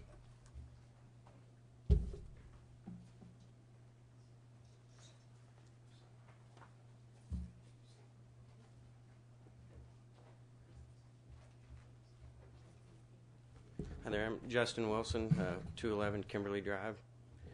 And I too want to thank Sergeant Heath and the Chief for coming up with all these rules to help protect the locals that are here year-round. There were a couple things that I just want to kind of just check with you guys, and maybe we can, that way we don't have to come back and amend it later. Just make sure that everything's real tight with it before we go forward with it. One thing was the actual rates for the taxis. It's on $24-21. My copy has $2 a mile. I'd like to be in alignment with what Panama City's rates are, which was $2.50 a mile. That's not in here right now. Yeah, Justin, that's not in. Okay. If we go to adopt, we would. Okay. It's been replaced by a provision that just authorizes Okay. council to set rates. It doesn't actually set rates. Okay, and the trip logs. It says in this in the paperwork I have that the driver would have to carry the trip log for 48 hours. Justin, I think you got the old one. Okay. So it's actually 2 weeks now, 4 weeks. You might have the old one. Which number were you looking at? This is 24-21 for the trip log. That's 21-41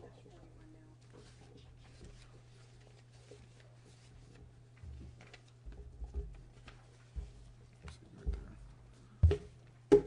And actually, you put 4 weeks in there now, right? It is 4 weeks. Yeah, it's 4 weeks. Section 2441 now. Let me see if I can clarify a couple of things. What happened is the ordinance was written.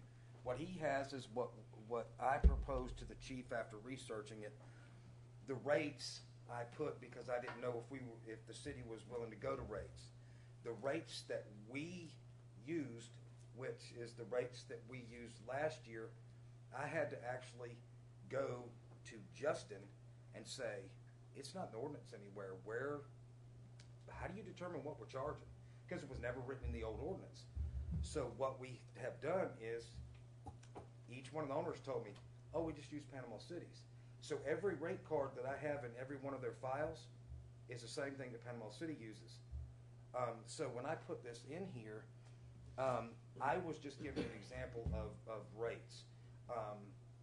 The meters, if you will, the problem with the meters, if you run the meters on taxis, like I said during spring break, is going to be very hard for them, the taxi drivers and the owners, because of the amount of people that they get stopped and they have to go deal with it. The other thing was the inspection process. The inspection process happens every single day. They bring it up, and the chief made this, and actually we with Justin had a conversation amongst ourselves, is that we are not looking for an absolute perfectly clean vehicle. What we're looking for is that you don't have a hood on a 1987 Ford LTD out there with magnetic decals on it, and the car actually caught fire, burned all the paint off the hood, and they're riding it around as a taxi, which happens. So what we're doing is if you look at your car and you go around your car and it's got dents and dings from people opening up the door, scratches, fine. But if you've got to where your quarter panel had been caved in and is rusted, fix that. But the majority of the people, their vehicles are fairly professional. And that's all we're looking for, is we're looking, at least when I did it, and my conversations with the chief, and I'm sure he relayed that to Amy, was that we wanted something, by looking at the old ordinance, it was so out of date. I mean, the old ordinance really stated that you had to actually paint the decals or paint the stuff on the side of the cars, which that hasn't happened for, since the 80s. But now what we do is we want permanent stuff on the cars, so that these companies that come in that are taking business away from these established companies who are here year-round, these guys can't just come in, slap a magnet on their car, get registered by the old rules, which were very lax. I mean, everybody got registered last year because we couldn't stop them. But what we found out is all these people were coming in, they were getting lease vehicles. Now I'm having the problem that this has come out, so now what they're doing is, and I'm trying to talk to the DMV about this, is they're going out and they're finding people in other states that actually do have a 3-year driving history. They're going to come down here, and somehow, some way, they're going to get a Florida driver's license, which I don't understand because of the criteria. They're going to take their vehicles, and they're going to sign them over and somehow sign them over to this person, and then they're going to have a company of 10, 15 vehicles, and they're going to swap everything over. So that is coming, and that's going to be a problem. And I just found that out today and tried to go to the DMD. So the majority of this ordinance, if you look at it, there's a lot of stuff that needs to be modified. I just don't think it needs to be modified to the extreme right now. What we need is something like this that you can work on every year, especially like the rates. If the rates that Panama City uses, which we have in the files, seem to work, especially for the limos and all the definitions that she's using, and then with the understanding that you guys as a council can come back at any time over the next year or so or 2 years and say, hey, gas has gone up, maintenance has gone up, let's see if we can't up it for these guys. But our ultimate goal was to start somewhere and make it to where the vehicles that are on the beach representing Panama City Beach, because they are our vehicles, with we're putting our name on them, okay, and we're giving them permits, so they do represent us, and they represent a community, they represent you, they represent his company. We just want to make sure that at some point, let's move away from these busted vehicles that smoke and no hubcaps, and everybody's seen them. And like the chief did, and I thought it was an excellent idea, was the no smoking while you have a passenger. I mean, that's, to me, with the way the world is today, that's common sense. And I think it was a great idea. So that's my 2 cents worth. And with what she did, and her definitions were great. I enjoyed working on it, and every one of these owners that are year-rounders had a part in all of the stuff that I wrote, because that was their concerns to me. So just understand that all these owners brought everything, led me to do this, led me to talk to the chief to talk to Amy, and then to bring it to you guys. So, Okay. Appreciate you. Would you like to discuss about the trip logs? Because I can work with you, outside of here, before the next meeting. But the trip logs, I think one of the difficult things might be for us is the driver is supposed to carry it for 48 hours. That might be an issue, just because their shifts are only 12 hours long. It's going to be 4 weeks now, Justin, and the new one's 4 weeks. Okay, so they're going to have to carry it around for 4 weeks. Yeah, for 4 weeks. They actually carry it physically on their body or in the car? They leave it in the car usually, because it's usually their same car they're using over and over again. So if another driver comes in and uses it?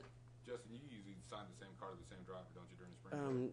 We try to, but sometimes it doesn't always work out that way. But the new driver would use the same log. With his information, right. Correct. We're just trying to limit it where they're only out there for 12 hours at a time, not 24 hours around the clock, so we're not causing wrecks out there. Right. And that actually isn't a change to the ordinance. I just put it in a different place. Well, the only issue I have with it is because they turn in the logs every night, and it's going to be it's going to cause us more costs and more time to have to copy that and then make sure that they have that back in the car. I'm not a big fan of it. It's not going to make or break this whole issue, obviously, but it's something that is a concern of mine, because it's going to, that's an extra. It's going to take us a lot extra time every night. These guys work 12 hours; they're ready to go home, and for us to have to make copies and divide that up, just add an extra headache, I think. but I do agree with the reasoning behind it. And I would like it somewhere to be addressed, like to follow with our last meeting, last time I spoke with you guys about, these, when these buses come in from out of town, I firmly believe that they should have to follow the same rules. The cars need to be inspected, and the drivers need to have their background checks and all that, because regardless if they have that permit or not, they still are reflecting on our community by just picking up at these events. Well, pretty much all the other points that I had were pretty minor, but except for we're going back into the rates. But with the rates now, we can't specify what it is at the airport from my what I can see, because of it's out of the city. But going to the airport, yeah, we can specify these charges for luggage and everything. Also at the airport, they have it so if you have a sedan, you are allowed to have magnets in case you have a celebrity or somebody come in and they want to be kind of incognito, I guess you'd say. That's something I would like to see, with the sedans and limousines, make it so where they would be able to use magnets. But like I said, it's not going to make or break the whole deal. So, but for the most part, I'm in alignment with Sergeant Heath and the Chief, and once again, I want to thank them and you guys, because this has been needed for a long time, and I really appreciate you guys having a part in it. I have just one question for the Chief. And I've been out there during spring break, so I know how you guys handle this, but just as gee whiz, the rogue vehicles that come in, if they don't come to you for inspection or permitting, the only way that they are found out is ratted out by the other drivers that see them. Yes, ma'am. They usually tell us, or if one of our officers see them picking up a fare, conducting business within the city limits, then we can charge them under this statute or city ordinance, because they do not have their permit. Sometimes it comes in from them. Sometimes it's the road officer that sees them picking up a fare in our city limits.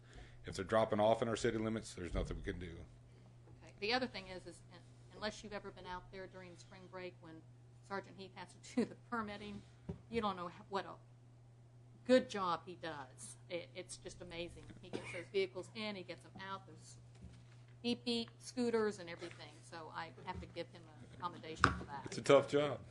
He stays busy with it.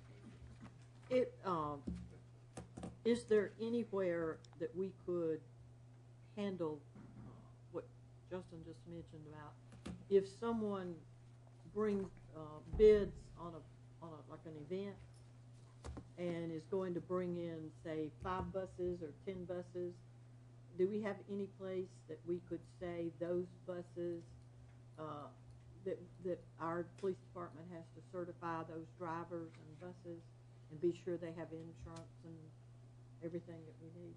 We do have a place, but it wouldn't be in this ordinance.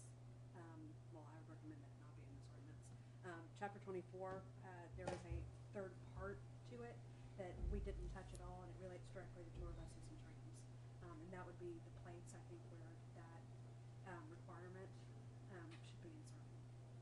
But so as not to hold up the inaction of the adoption of this vehicles for hire ordinance, I'd recommend that it be treated separately, and I can certainly do that and bring it to you at the next meeting. What do y'all think about that? Yeah. And that way, that would solve the issue that the locals have of somebody coming in that have everything they need. I'm fine with that. And the other question I had is, can they get this done, meters and everything, by spring break? Of this year? That'd probably be hard with spring break this year. We're just looking at trying to get it fixed in the long run, because I think there's probably only one company in the area that has meters right now that's running them. No one is now? Okay, yeah.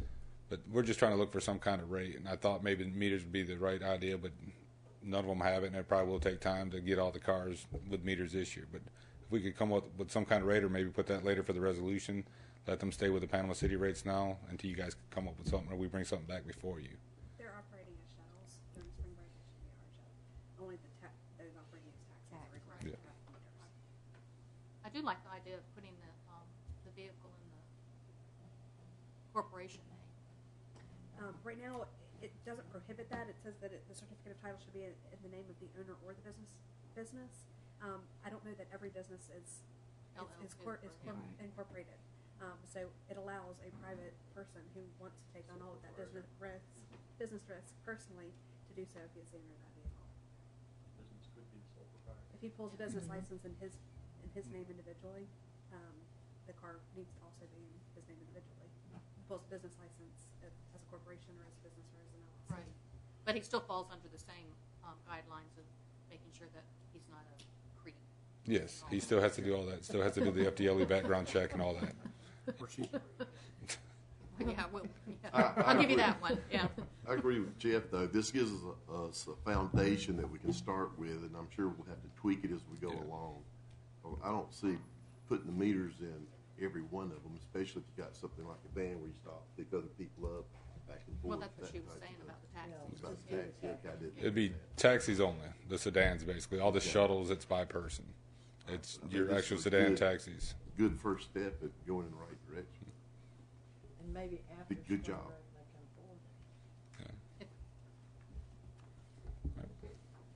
Any other questions or comments?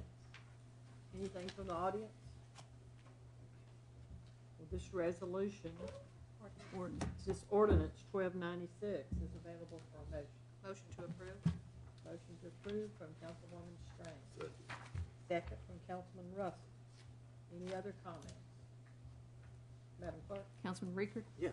Councilman Russell? Yes. Councilwoman Strange? Yes. Councilman Curry? Yes, ma'am. Mayor Oberst. I can't talk. It's getting too late. It is. She's not free. Yes. Thank you. It is past my bedtime. Mr. Sale, how long are you going to be with Resolution As 1424? quick as I can be. All right. Is that a warning? Resolution calling for public hearing on a resolution of the City Council, City of Panama City Beach, Florida, electing to use the uniform method of collecting one or more series of non-ad valorem assessments levied in Panama City Beach, Florida, and providing for an immediately effective date. This is another aspect of your nuisance abatement program. This resolution approves the form of a notice that will be published in the newspaper describing your intent, if you have an assessment against a property, to use the non-ad valorem special assessment provision set forth in Florida statutes. This is the one we've talked about over and over again about putting it on the tax bill. That process requires you to describe the geographic area in which assessments might be levied. This resolution says that geographic area is the Front Beach Road redevelopment area. The adoption of this resolution tonight does not require you to adopt the resolution formally evidencing your intent to use the non-ad valorem method. It only approves the form of the advertisement. That public hearing will be held at 6 o'clock Thursday, February 13th, here on whether you intend to use it. If you adopt the resolution on February the 13th, that doesn't mean you have to use it. One, you might not have an assessment. Two, if you do have a nuisance, and you may decide not to assess against the property. But if you don't do all of this in this order, you don't have the option of levying the assessment. This is the process that you have to follow to be able to put it on the tax bill. It's specified by statute. And this is not affecting the residents as a whole. It's just the property. It's just the property, but it does say that that it allows you, if you go through the entire process, that at the end of the day, come July, if you've got one or more properties in the Front Beach Road area that have had nuisances abated on those properties and they have not paid for that abatement, you can have an assessment roll, just like some cities have tax rolls. You can have an assessment roll, and when you certify that roll to the tax collector, Ms. Brannon will put the assessment on the tax bill just like the tax. Just like we do with stormwater now. Oh, just like we do with stormwater. Mm-hmm. So it could be passed on to the residents. It will absolutely be passed to the owner of the property. Right. Just that one property. It's just one piece of property. Okay, but the assessment won't go out on the tax rolls to Everybody, everyone? no. Okay. This just announces your intent. It'll just go I'm just to trying to Joe- ma- I- right, it'll I'm just just trying go to to make that Josie clear. Strange. Right. Anytime you hear ad valorem, everyone gets. This is non-ad valorem. Right. Well, non-ad valorem. But Yeah. this only tees up that area as a potential use of this collection method. You would still have to place individual parcels on the tax roll, and in this circumstance, they'd have to be a nuisance lawfully abated and the cost incurred before you could go that far. And we don't anticipate having any, or maybe one or two, maybe in a year. Do we? That's up to you. I mean, And we're not talking about putting it for mowing grass and stuff like that. that's not. My understanding is this is for the major nuisances that you focused on. That is the only thing that I understand. Some cities use it for broader things. You've not moved in that direction, to my knowledge. We'll continue to use our current tool for that. It's been working well for us. Questions? Yeah, that's a him question, not a me. Any comments from the audience? So we need to pass this resolution, right? If you want to have the option Of putting it on the the tax property bill, tax roll. this approves the form of the notice. The notice will be run in the paper a number of times, and then on the 13th, you'll have an opportunity to adopt a formal resolution that tells the tax collector, Ms. Brannon, yes, we may have an assessment roll, but it will only be on the Front Beach Road area. And one of the reasons to limit it to that is because that is already teed up in the tax collector and the property appraiser's system. All right. And the other, it's the area where you're most concerned about. I want that on the record, too. Okay. Resolution 1424 is available for a motion. Motion to approve. Motion to approve by Councilman Russell. Second. Second by Councilwoman Strange. Any other comments? Madam Clerk? Councilman Rickard? Yes. Councilman Russell? Yes. Councilwoman Strange? Yes. Councilman Curry? Yes, ma'am. Mayor Oberst? Yes. Is there any input from the audience? Anybody want to bring something before the council? Anything else from the city council? Claire Pease is having a birthday. Happy birthday. Number 29. No, she's 32. I was going to say, would you like to tell us how old you are and what you're going to be when you grow up? What school you go to? In what school you go to? Okay, we're adjourned. All right.